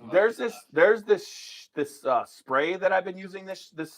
Roxy gets me. It's like a nasal spray that you shove up, and if you're getting a cold, you're supposed to like just start doing it. But she's like bought enough of it that we just do it all the time because it stops viruses from replicating in your nose and it clears out your sinuses. So like, it's like I was starting to get like a runny nose and stuffy nose, and I did it and it went away. And then now I've been doing it even healthy, and every day it's just like just clears out your sinuses. That's a game changer. That's nice. Matt, did those plastic bags help with those things for your shoes? They do, because then your shoes don't get super wet. I got some like fancy boots I put them on. I'm like, dude, this is cool. So it's like you're in a hospital. Yeah, right. Yeah. Well, it kind of like keeps your socks dry. Why the hell did you just turn it sideways and it not just adjust? For some reason, I streamed you guys to my TV, but I can't get the volume to come through my TV, so I'm trying to listen to it on my phone. I'm about to hang up and then get back on and see if, because I mean, see? It's Yeah, you could. Yes, you should hang up and get back on so that me and John can talk a little bit more football while you're doing that, and then we'll stop talking football. Yeah, sorry, man. I'm gonna kick off for a second, and I'll jump back on for a couple minutes. Kick it. All right. We'll be here. Go. So, what was it like teaching the kids, John? Or were they all depressed? No, I see them tomorrow. We were off Monday and. Oh, that's right. You were off for Martin Luther. We had a teacher workday today, so I'll see him tomorrow and Thursday, and probably not Friday. So I have to admit, I'm sitting there watching the game, and for you, I want them. If they would have won, but at the same time, I'm sitting there like totally with how bad freaking Bear fans treat me in the trash talk. I'm just like, no, please God, no. And Caleb, I saw your post. when Caleb, you said, and you know anything towards Bear fans, that's not you, right? You understand that? No, it's not. You're not like them. You are not. It's just it's big mouths. That's all. Every team's got big mouths fans. But they're not. There was a post in the NFC Championship in that trash talk thing that just started instantly. If you're near Green Bay, and it's like, you know, it's like you got no teeth. I mean, it's just like, I don't know why that. I mean, I don't see Packer fans putting up big posts about Bear fans, other than that they're a-holes. You know. Deserved. And it's like, you are not. That's nothing to do with you. You're exactly the kind of fan I am. And I understand there's Bear fans out there. But for God's sakes, afterward, you know, the whole day on Saturday or Sunday, You guys are playing you're playing the frickin' I mean, you're playing the Rams, and all I see is Packer posts. It doesn't matter whether we win or lose. We beat the Packers. It's like Yeah, it's I'm like, you is that a guys. Super Bowl? I'm like, how much can I charge to be in your head? It's like, stop. Yeah, you beat us, Right. and then how was either game you beat us an ass kicking? It's not, there was not an ass kicking. We beat you. That wasn't an ass kicking. Caleb threw an interception to tie the game with time running out. We threw. Those were fun games, actually. It was great. It's just not fun when a Bear fan comes in and just says, "Oh, shut the hell up, Packer fans. We kicked your ass." It's just like, where was an ass kicking? We're just have two good teams. Not to defend them, but when you've gotten your ass stomped and bullied for decades, it's just natural for ignorance to come out. But that's okay. Yeah, 100%. I mean, It's all good. but you. That's why I like you, because it's true. But I don't like whenever the Packers beat the Bears, I didn't go on and just say, "We beat you, fuckers, and you're assholes and you're whatever." I never do that. I would never do that. I just like, you win. It's like you go on. But I mean, I couldn't believe the posts that were just coming over, and it was all Packers. You guys are playing the Rams, and There's then a guy on Facebook. I think it's NFC Trash Talk. Have you seen that one, Jeff? It comes in. I think the guy, there's a couple guys in charge of it. I don't know. It just pops up on my feed because they AI and everything. They know once you look at something and okay, we're gonna fill your phone with this. Anyway, I think they're from up north, somewhere in Wisconsin, and they trash talk the hell out of the Bears. I find it amusing. I mean, it's like ignorant too on that side, but I laugh. I'm like, this is great. I don't. I just think it's fun as hell. I just say, yes, I have a lot of fun. I go in there and post the posts to get them going too, but I will tell you, I don't understand how the Buffalo Bills fired Sean McDermott, okay? And we're talking about basically Josh had as bad a day as Caleb did. Because Caleb threw 3 interceptions.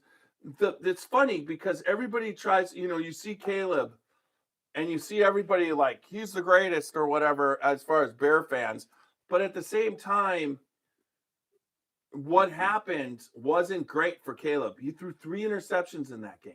But he did, for whatever reason, run back 20 yards and heave up. It's like, how do you write that play up to commit? Nobody has the arm strength that kid has. Yeah, he does. To be able and to then do he that. drops it in the bucket right to him. And I'm just like, oh my God, now. That's what makes it fun. I mean, and they know they can't live on that, so there's going to be some changes, I'm sure. But it's cool to know that the Bears finally got a good quarterback, and he's going to make mistakes. Well, you got a quarterback who can win. He reminds me so much of Favre early on in the fact that the first couple of years, people were Favre threw 30 touchdown passes his second year and 24 interceptions. Yeah, he was a slinger. Yeah, and he would lose games and win games. And 9-7 when he finally got off 30 Vicodins a day that he did in 95, and then when he went to the Super Bowl, he went to that rehab, came back in the best shape of his life, played the best year he had, and it was like but I see Caleb, but I also see Jordan Love developing too. They developed him beforehand, and Love and Williams are going to go up against each other. But all I'm going to say is you got McDermott, right? And Josh had the same day that Caleb did. He threw interceptions, he fumbled, he gave that game away, but the refs didn't call a pass interference with time running out. He threw that ball. It was 100% pass interference. And then TV ref comes on and goes, that's not pass interference. There's just not enough there. And then the next day, fucking, what was his name? CJ, right? What's the quarterback of the Texans? Stroud. Yeah, Stroud, CJ Stroud. quarterback? He throws the same pass, and the guy's grabbing him the same way, and the referee throws the flag, and the referee on the TV says that was pass interference, and it was the exact. I mean, I have the two down. I did the post. It's like you can look at both of them. There's no difference in the play. It's like they're playing by different rules. But the Bears and the Bills are in overtime. He throws a ball to his wide receiver who gets it while the defender's trying to get it away from him. It hits his butt hits the ground, and as it does it, the defender rips it out, comes up, and they give it to the frickin' he was with possession and his butt was on his ass, and they give it to the Denver, right? Yep. And Denver goes down and wins the game. Now, the Bears and Rams, Devontae Adams goes over the middle, and yes, he catches the ball, possesses it, but as he's going to the ground, his knee hits the ground, and then the rest of them, they rip it out because that's in the process of the catch. The Bears get the ball, and they give it back to the Rams. No, they I don't think they called it. I think they ruled him down on that play. Yeah, they ruled him down and gave it to the Rams. It should have been. No. He should have kept the ball. It was not a Bears ball because we thought the Bears got that turnover, but I thought the call was accurate. His knee was down. It doesn't. He had possession. And then, But then they ripped it. But just remember, his knee was down. He didn't make. He was trying to complete. His knee was down, but he was trying to complete the catch. His whole body didn't go down. His knee went down, but then as he went further down, he got ripped out and he fell to the ground. You got to complete the catch. Same thing. His butt was down in the other game, and then the guy ripped the ball out and they gave it to him. The ball never hit the ground, John. So the NFL has to decide whose rules are we playing by. Do you have to complete the catch or don't you have to complete the catch? Because anytime you're out of bounds, you can touch your toes, you can hit your knees, and then if you hit the ground and the ball pops out, it's incomplete. You should be a rule analyst. No, there is. I want to, but they screwed one team. It was called two different ways. They're playing with different rules, and they need to. The guy Perino, that the main referee guy, came out today and said, "You guys got to start paying the referees full time.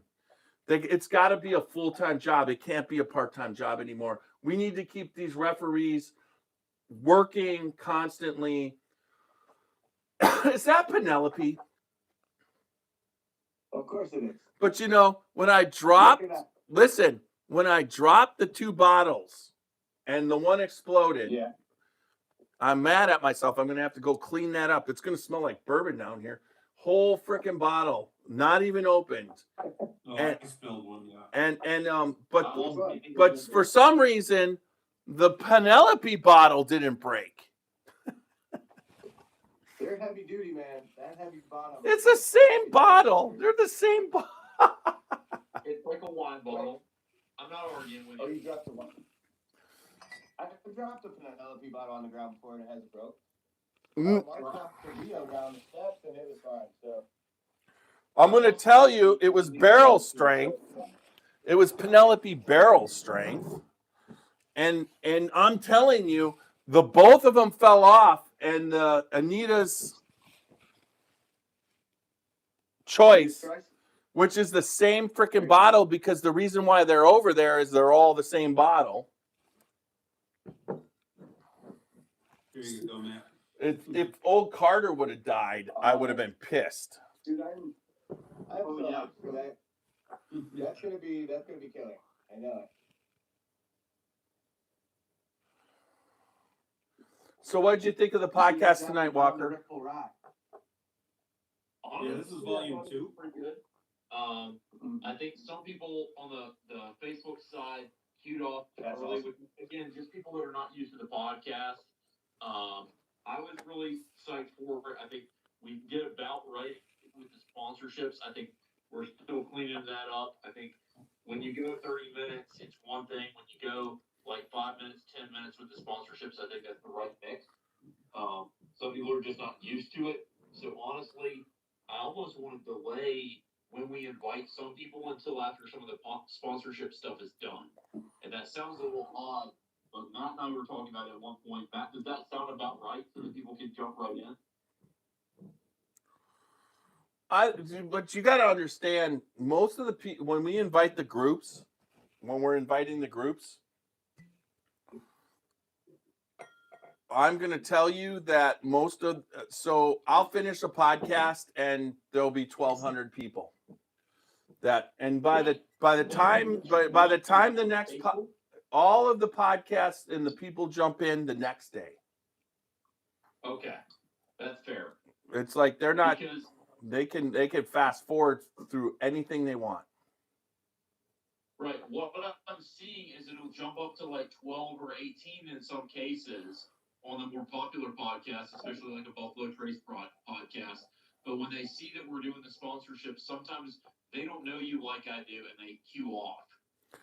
They're gonna queue off whether we're talking or not, because they're scrolling through that group. They're scrolling through that group thing.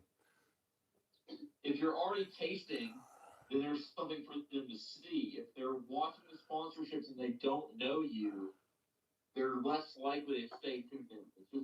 It's a factor. I'm not saying you should change anything, except for I may change when I invite people to the podcast. Does that make sense? Yeah, well, you can invite them because usually the podcast starts right after the sponsorship, which is basically 8:30. Yeah. You know. I had that same problem, Randy. I had to kick it off and kick back in. And Randy, you may not be able to hear me or see me. You're on mute. If you do what you're doing and then turn your camera and your mic back on, he may not be able to hear me anyway, so it may not matter. No, he can't. He's muted and he unmuted himself and then didn't put the camera on, and then now he's both. Yeah. Now that can work, but he probably needs to do both. He probably needs to turn his camera back on and unmute himself and then do both.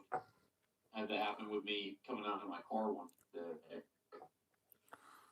So the 10-year last year of Yellowstone does not taste like MGP. Right. It tastes like their juice, like Yellowstone stuff. Like Yeah, but they combined MGP juice with it. Did they? I was saying, That's I right. I found read it the like- whole description. What? I'm with you. It doesn't taste like their stuff. Yeah, You when read I the description I forgot. yeah, may include barrels of one or the Scotchy one? the That's the limited, which is different. this one. Randy, can you hear us now? Yep, that one. Those are good. I'll unmute them. 2021 and 22. Yes, I can hear you. I had to get completely out of audio and back in, but I can't hear you. I know Go back exactly to what Scotchy. I feel like Zoom's just messed up today. I don't know what's going on.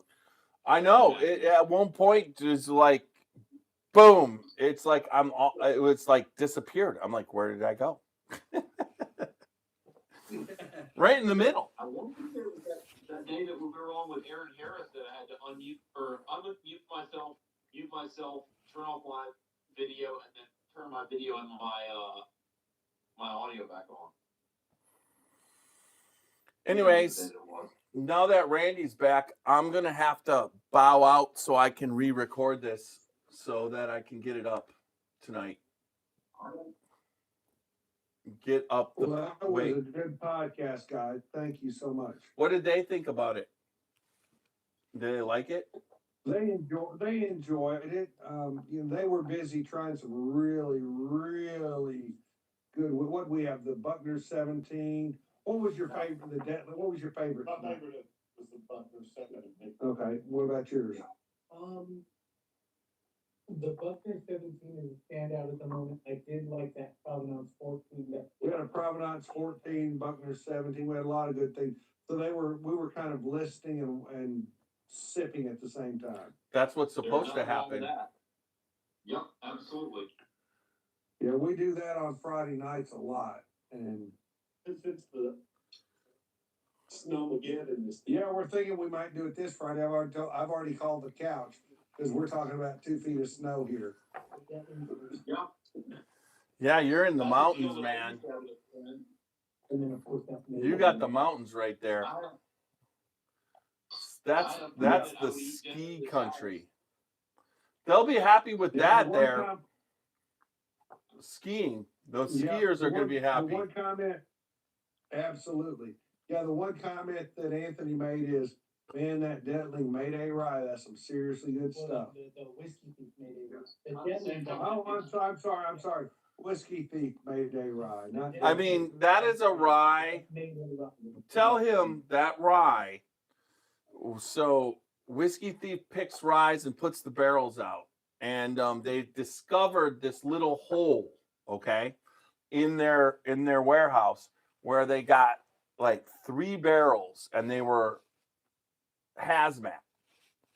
And they're like, why is this rye hazmat? All of our other ones are sitting at 125, 127, and these are at 140. So they picked the best of it and called it the Mayday Rye and released it May 1st. And I will tell you, it single-handedly is by far, I think, I'm not a huge rye fan, but it's the best rye I ever tasted. Yeah, it's really, really good. It's good stuff. It's not hard to like that one. Your liver doesn't like you for it. No, it definitely wasn't a hazmat. Well, that's just something you gotta live with. That's just something you gotta deal with. That's what they make. Or die with. Or die with, but hopefully not. Because the one I had was 141.7. What one did you? What? Yeah, this one's 146. This one I think is 146 point something. Let me look. Oh, you put it over here. And it does, yeah. You put it over here. Yeah. It is 146 proof, 73%. Yeah. And they killed most of it. I've got that much left. And you guys know how much I like this stuff. I like it too. Yeah. I don't know where it went, but it went somewhere.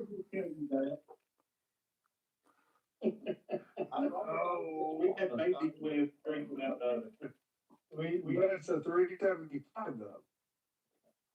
I would gladly finish the rest of the bottle. If you want to put that on. That is good. Let's see if I can't fix my little lighting in here. So we're just sitting here chilling out. We're getting ready. A couple of us are getting ready to leave. Cause all three, I gotta be at work at 7:30. They've gotta be at work at whatever time. And I'm sure you probably gotta be at 6. And Yeah, I got to get going because I got to re-record this. So, all right. That's Yeah, I think I'm about to go back to bed. I gotta have my. Yeah, I just think I'm about to go to sleep. I mean, finally your cheeks went down. Matt, when you woke up, you were all puffy. Now you're back to being Matt. Mm-hmm. Telling you, man, I don't know what it is. It's the weather, man. Oh yeah, cold kicks your ass. I mean, it's Yeah. there's no doubt. It's just like there's no doubt. It's 2 degrees in the morning at 4 o'clock in the morning. It's not very fun, let me tell you. No, yeah. I bet not. 17's not fun. I know 2's not. Yeah, it was 2 this morning. Boys, it's been good. As always, good seeing you. We'll get together soon. There's a bottle here that they've got and I've got. It's a Nashville Barrel Company bottle. They think you guys really need to try it. NBC is good. So I'll see if I can't make arrangements for that. Well, I might just send out a bunch of samples. bring it on that weekend when you come up. I'll get something going. All right, sounds good. I'm gonna try to be out of, I'm gonna try and improve this space. I finally killed the glare because I've got a new lamp. It does look better, I will tell you that. So it's not like right over my forehead. I may have a little shine on this side, but it's not like. That's right not the over way I was gonna say it, but you just nailed it. I was saying it's not shining off of your forehead. Not bouncing off his You know I forehead. love you, brother. Hey, You know I love Only you. on one side. It's like right here, not here or here so much, but right here. yeah, and then you know what would help? You want to know what would help, Walker, right? Sure. A couple pictures on the wall. Yeah, you're right. I'm gonna work on that. I mean, you're there for another couple years. Yeah, you're right. I'm gonna get some of those. Guys, sticky I'm gonna hop off here. I'm gonna hop off and finish visiting with my friends. You guys have a great night. All right, good night. Love all of you. Good night. Thanks for joining us, Randy.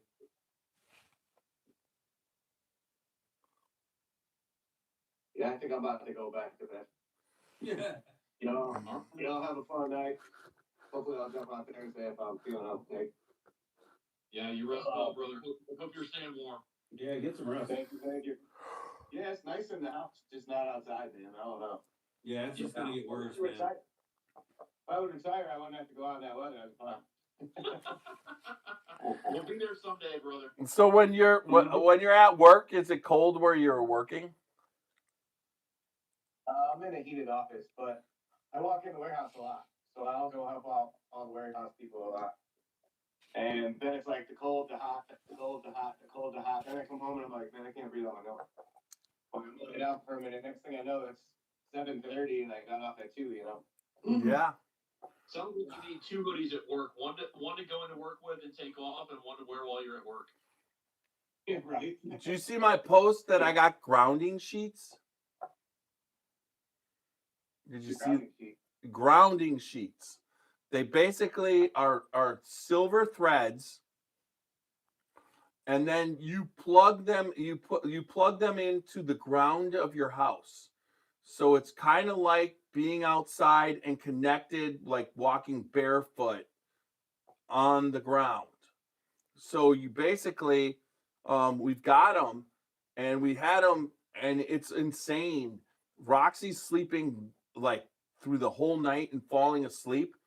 I'm sleeping. I usually toss and turn. Okay. So I'll get 5 to 6 hours of sleep, but it's usually wake up 2-3 times, have to take a piss or whatever. The last couple nights, I fucking fall asleep at 12, and then I wake up at 6:15, 6:20 with straight nothing. And it was like, and then I feel better. So I'll let you know as we keep going if it's just, like a placebo. But it's crazy. You're grounded to your, the plug. They plug right in. So we have a pillow. My pillowcase is plugged in. Her pillowcase is plugged in, and then our sheets are plugged in. So she's like, and she's like, I'm buying another set so we don't have to like go in between without when I wash them. I'm like, yeah. Good for you. Yeah, absolutely. So you do what you can to make your life better. Yeah, I take like 5,000 vitamins a day. Take super beats out my ass. I mean, I'm trying. I'm doing the opposite of what Nash is doing. I don't know, man. I was mad at him because I'm like, you gotta stop smoking so much cigars, and he just wouldn't listen. Yeah. He needs to cut back to 1 a week to start, and he needs some of those like pouches or something, like a nicotine patch or something. He's smoking 1 or 2 a day. I'm just like, shit. And then all of a sudden he's got heart problems. I'm like, that's what's doing it. My grandpa-in-law, Rachel's grandpa, he had open heart surgery, but when he was 60, they told him he had to stop smoking cigars. It's hard on your heart. You don't realize how hard it is. Yeah. Cigars should be like dessert. You only have it every once in a while. Yeah. My dad's father died, I think, at 42. Mm. And when Dad got to that age, he got real depressed. He went into a very dark mood on his birthday because he was realizing that his dad didn't make it past that. And now he's in his 80s and whatnot, and it's not as big of a deal the same way.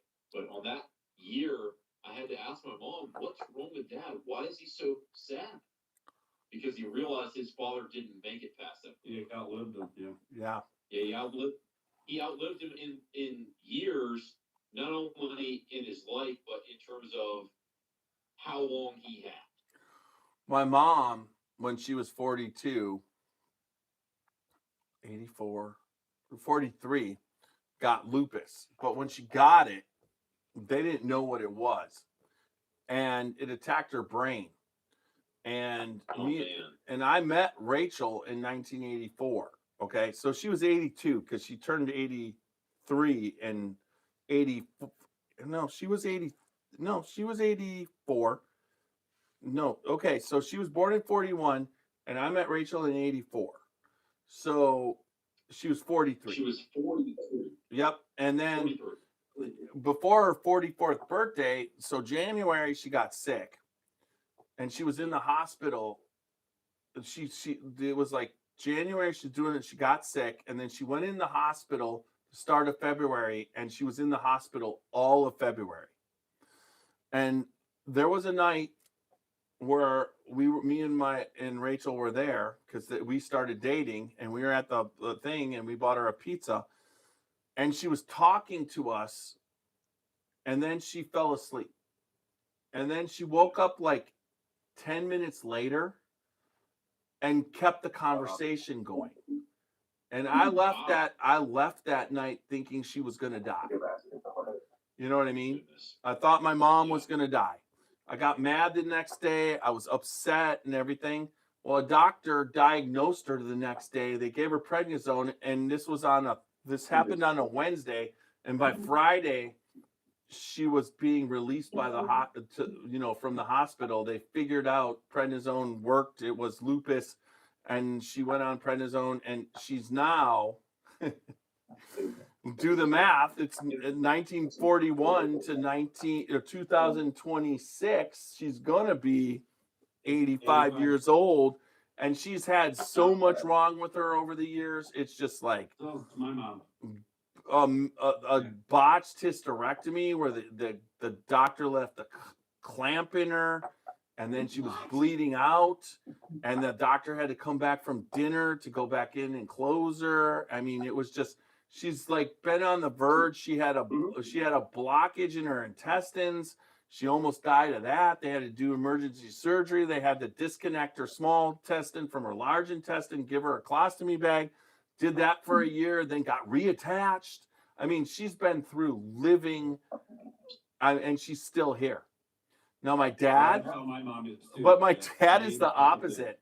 He was born in 43. He doesn't even go to he had hip replacement surgery, which they kind of like, it was like, some people get that hip replacement surgery. Like, I don't know how Sarah's doing, but my dad's sciatic just went crazy. And it took 2 years of living hell. At one point, he's like, this is way worse than just what it was before. But it's calmed down. And other than that, he's had no issues whatsoever. He don't go to the doctor. He doesn't get sick. Anyways, and he's 83. So I'm hoping I have my dad's, and I do. I mean, same thing. It's like when I go to, like last year when I had pneumonia and the gallbladder attack in last February, based off of ibuprofen, kind of everything kind of, I was sick and then all this shit happened. And I went into the emergency room. They're like, what kind of what do you take for medication? I'm like, nothing. They're like, you're 60 years old and you take nothing. I'm like, I take nothing. I do. I do a shit ton of supplements. I mean, every day There is, I just take them all at once and whatever. It's all the stuff, Melaleuca, vitamin C. I mean, I do everything to keep myself as healthy as possible. But You're working out again. It's really great. yeah, I had to skip it tonight because I had to drive Alice back to Cleveland and then Avery back to his mom's and then do the podcast. But last week I did 5 workouts. This week will go down to 3 because Friday I'm going to be in Kentucky. Wish I could pick you up, John, and take you down with me. That would be awesome. I can't wait, man. It's going to be like 95 below zero here, so forget it. It's going to snow 3 to 5 inches on Saturday. I'm driving down Friday, doing the podcast with Walter on Friday. And then Saturday I'm going to wake up and it's 1 to 3 on Friday night, and 3 to 5 during the day. And then another 1 to 3. And then Sunday I'll drive home with just an inch. Fun. I said all the way through, maybe not this coming week, but the next weekend, there could be something really big coming off the West Coast.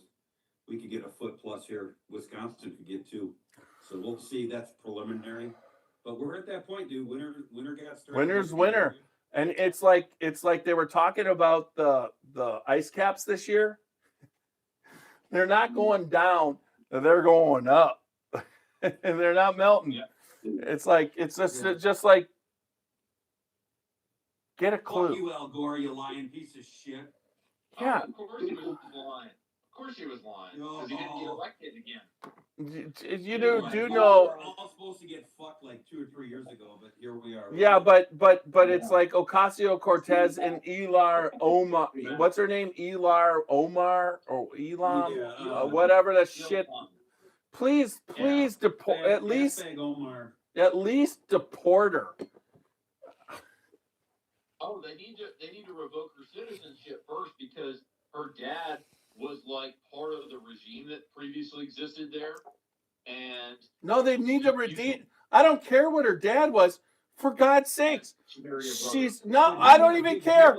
I don't even care. You married your brother to make him come over, fine. But you robbed the living shit out of him. And she sent it to her dad, who was a criminal over in Somalia. Yeah, he was. There are several lies that went into their paperwork to get them here, and those have been discovered. They need to be charged in a court of law, and then they need to be deported. But do they actually, Anybody. Walker?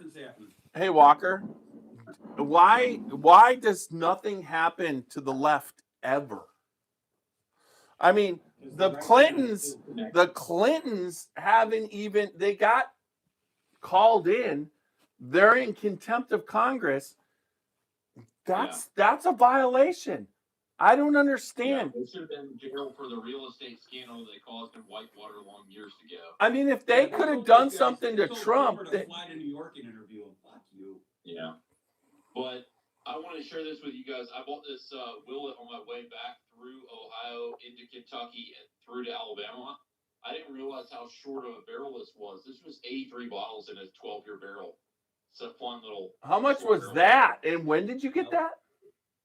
So I got this going back through Kentucky. This one was probably about $490. I'll go back and look at the receipt. That's a good top, man. Can you please, Walker, pour me a pour and just save it for me?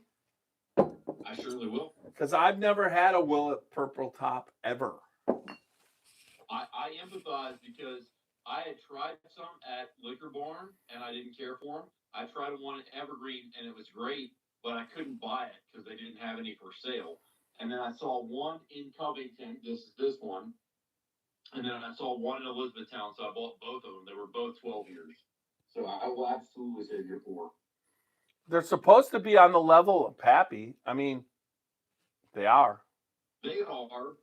They're a different profile for sure. Yeah. Because they're not a weeder. But like in terms of it's delicious. Like age and desirability and cost, yeah, I think Jeff, that's kind of where you're going. Yeah, for sure. I just have the finish up pour of this straight wheat whiskey from Middle West. Yeah. And everything that I've been tasting tonight, this is not. Yeah. It was just like, holy crap, what a difference. And I'm going to go back to the well. I'm going to go back to the 7-year store pick from Alabama ABC. Uh-oh. What's up, Knob Liquor? Hey, Hey, now. hey, Knobs.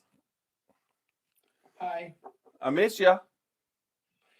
Missed you too. I heard the really good news. We're going to be podcasting twice in March. Oh, we could. Yep.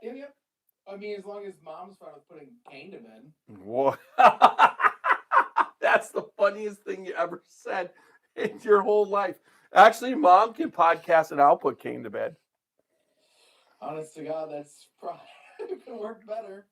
I don't know. He doesn't like to go to bed with me or with anyone but me. So I picked up Avery spent the morning for his first time alone at the house with Chase because he didn't want to go to Y Care and it was a snow day, so she took the 2 boys and left him there, and then I picked him up at lunch. And then he came here I dropped him off at lunchtime, and he spent the afternoon with Alice and Grammy and whatever. But I had to take Alice home before the podcast. So I came home, showered, got ready, set some things up, and headed off up to drop Alice off. But I took Avery with me. And on the way back, he fell asleep. And it's like, Okay. it's just like his sleeping, when he fell asleep, his energy and whatever and his comfort level with me is what makes him, do what he does. And it just reminded me when he was just a little one and I would rock him to bed and sleep. So I'm sitting there driving, getting all these, non-stress hormones with him just sitting there comfortably, gone to sleep. And it's the same thing with Kane. It's just, that's what you look for in a kid. Yeah. The fact It that is they're nice. safe and they feel comfortable enough to do that. Yeah. I mean, yeah, it's a good feeling. Knobs, I should send you some of this, man. Is that That's Knob Creek. That's a cask. cask strength? 125 though, not the 120. That is nice. Yeah. Lloyd's finest. Well, what you need to do, John, is just put some stuff aside, and then I need to, when I go to Wisconsin, need to drive through, and then I'll get it to Knobs. Or you can send, or you can just have an extra day and hang out here, man. of course. Why? I want to get back there anytime. Oh yeah. You came by me, I got to come by you. We'll just keep going back and forth. I just hate that damn drive across Ohio to Indiana. It's such a boring ass drive. Yeah, but when there's no weather, I mean, Yeah. seriously, what more do you want as far as safety? It's straight. Dude, You put it drive on around the cruise, lake in and the you winter. just go. Dude, I hit a whiteout. In Indiana, man, and there was a truck. I kept plenty of space, but I swear to God, I lost sight of that truck, man, and I'm like, that's it. Flashers were on. I was down to 35, man. I'm like, no way. I'm not getting in one of those pileups. Man, it just was out of nowhere. Did we lose Walker? And then you drive for like 15 miles and then it disappears. I just got to take a break, Tony. You're not losing it. Okay, so John, you're right. When I was coming up, the last time I was up there for that Packer game, Yeah. I came up to meet Randy, and I was right there at the South Bend, between South Bend and Gary, and those damn trucks, they're so full of shit. It's like, and then coming back, you see them coming back from the Packer game. It was Monday night, so that Tuesday I'm driving back, and there's all these fuckers jackknifed all over the. It's like, just slow your asses down. Go behind a truck with going 35 miles an hour with its flashers, and just go through. It might take you double the time, but at least you don't go off the road. So when I came out for the Christmas party, there were so many trucks jackknifed off to the side, and it must have happened 1, 2, 3 days prior to me coming through there, because there were just, some were on the side, some were ripped open, some were just stuck. Yeah, And those trucks are like, they're like, road. did you see that pile up in Michigan, Seth? Oh, by I Kalamazoo, did see right? a Honda, On 94 yeah, headed a to 100 Detroit, car. 100 cars. That's not good. They're lucky nobody died. I mean, how the Yeah, hell? It was really lucky. Well, how the hell? A lot of people were like, okay, where do they get their CDLs from? Because it was mainly trucks. California. Yeah, California. Just California. Well, they just sent ice right straight in there and just deported them right out of their trucks. Yeah, and then Yeah. they slid on the ice. California and New York. it was Chicago. we call that white ice here. Yeah. We wear white ice, not the black ice. You gotta worry about. Ugh. Thank you. Come again. Oh my Yeah, God. This Stag 25 C batch is really freaking good. I wonder what stag I got. I've The stayed 25B, not so good. But Mac. Oh, all right. Mad Attic is still there. Oh, good for him. He's on YouTube. Thanks, Matt. Yeah, he's on YouTube. He's got to come over. We got to get. Thank you for coming on YouTube. Don't come over. You should just finish on Facebook. Finish on Facebook. Yeah, because Yeah, then leave you can YouTube get and the finish up later. link. We don't send the link to. Just so you know. All right, so you're editing my stuff right now? No, I just finished up with Jacob, and I was just quickly doing Well, thanks some for work. coming on. Yeah. Yeah. Yeah. So what have you picked up lately? What have I picked up lately? Yeah. Well, there's this bottle that I just picked up now on my desk that was there last week. And then there's this bottle that was there last week that I just picked up now. And, What was- From the store? Oh, from the store! Oh, yeah. Nothing. I got to stay away considering I broke a whole bottle tonight. And I gotta put this back. This Mizunare is going fast. Dangerous stuff. Dangerous stuff. But I'm fine. Like, we're not dead. Are we gonna do a Cave Hill podcast? I would have to go get Cave Hill.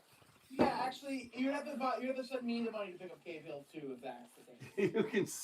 I already sent you that Seth, money. I thought you said a pain pill podcast. I'm like, okay, that was funny. Okay, so I just found this one, Walker. Oh my God, my Benny's has got a bunch of those.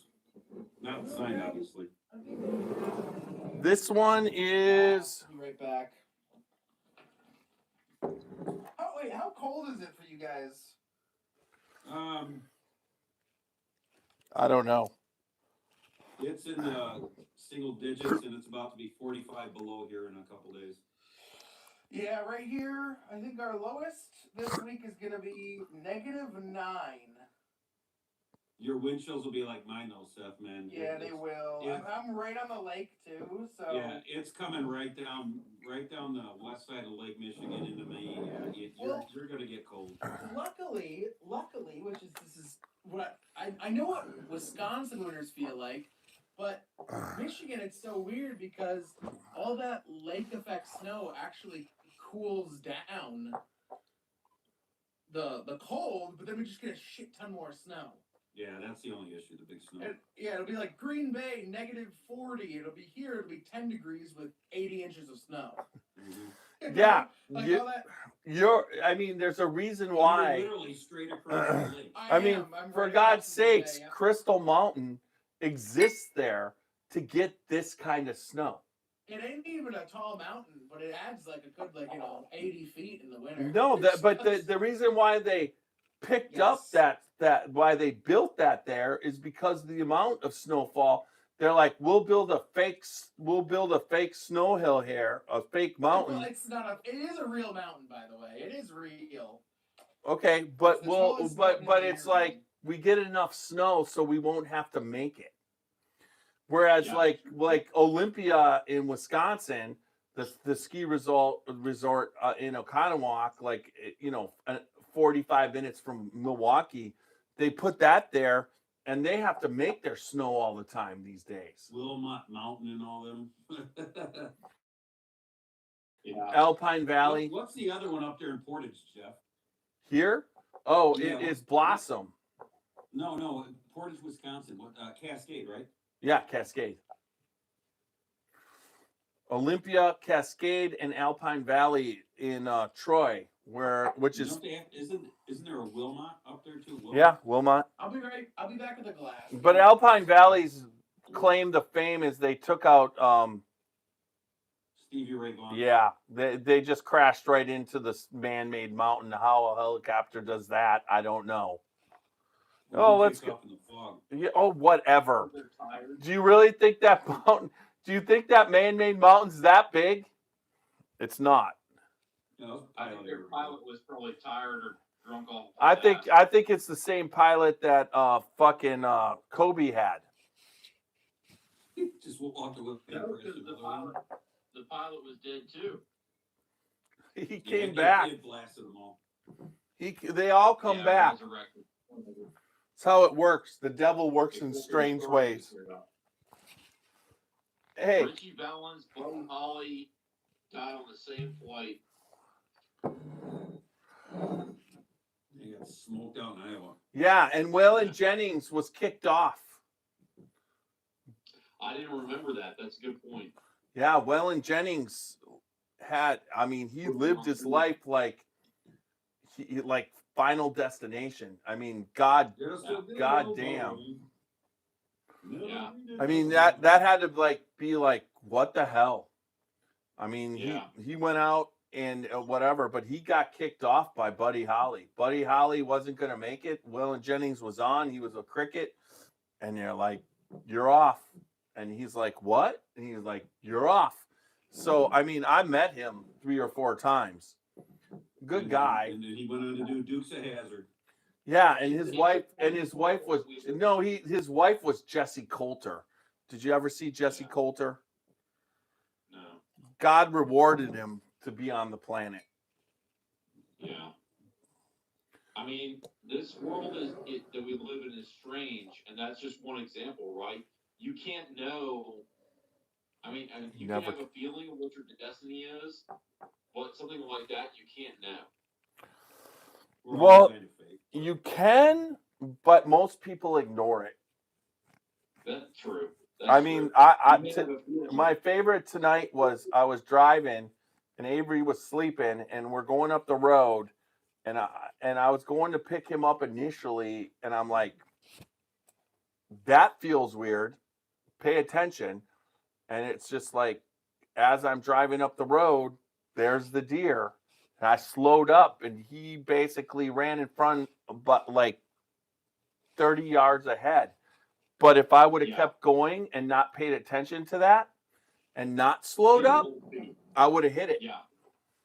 And you just have to pay attention. And most people don't pay attention because they think that there's these rules that exist out there that don't exist.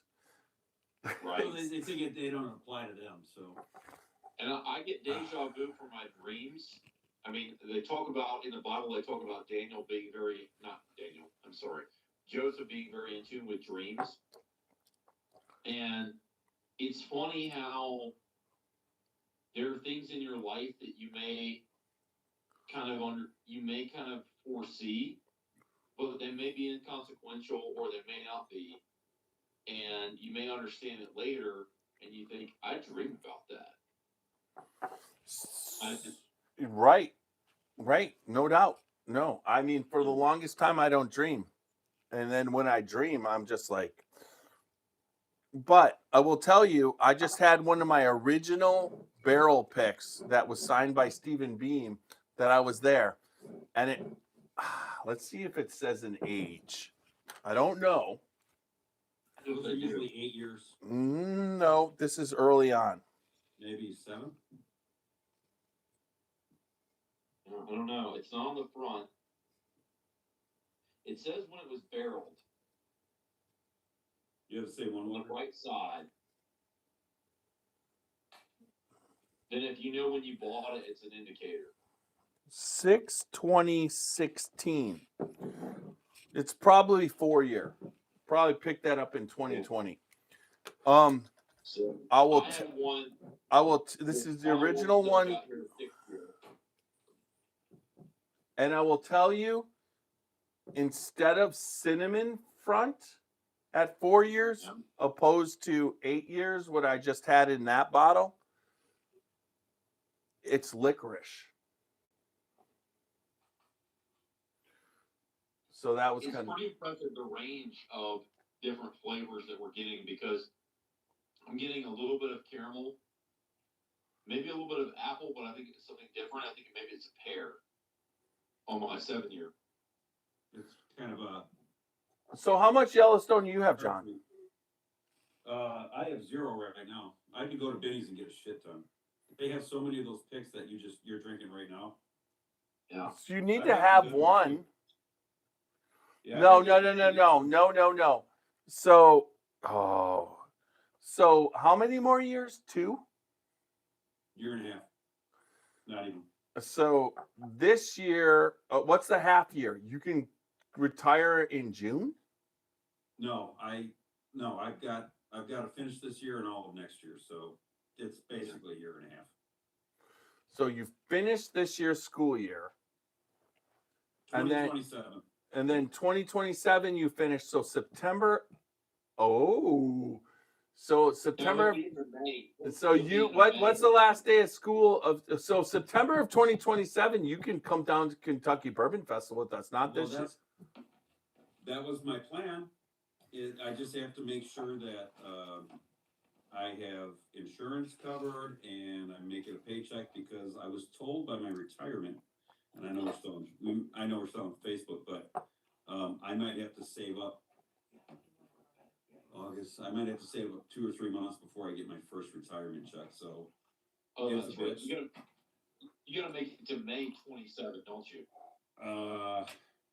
Ish. They will pay me, I think, through August 15th of 2027, and then at that point it might be a September or October before I start collecting the retirement, Right. which will be reduced due to circumstances. But so that's kind of a crapshoot, but that's my goal, Jeff. That's what I was telling you guys. So if that works out, that would be fun.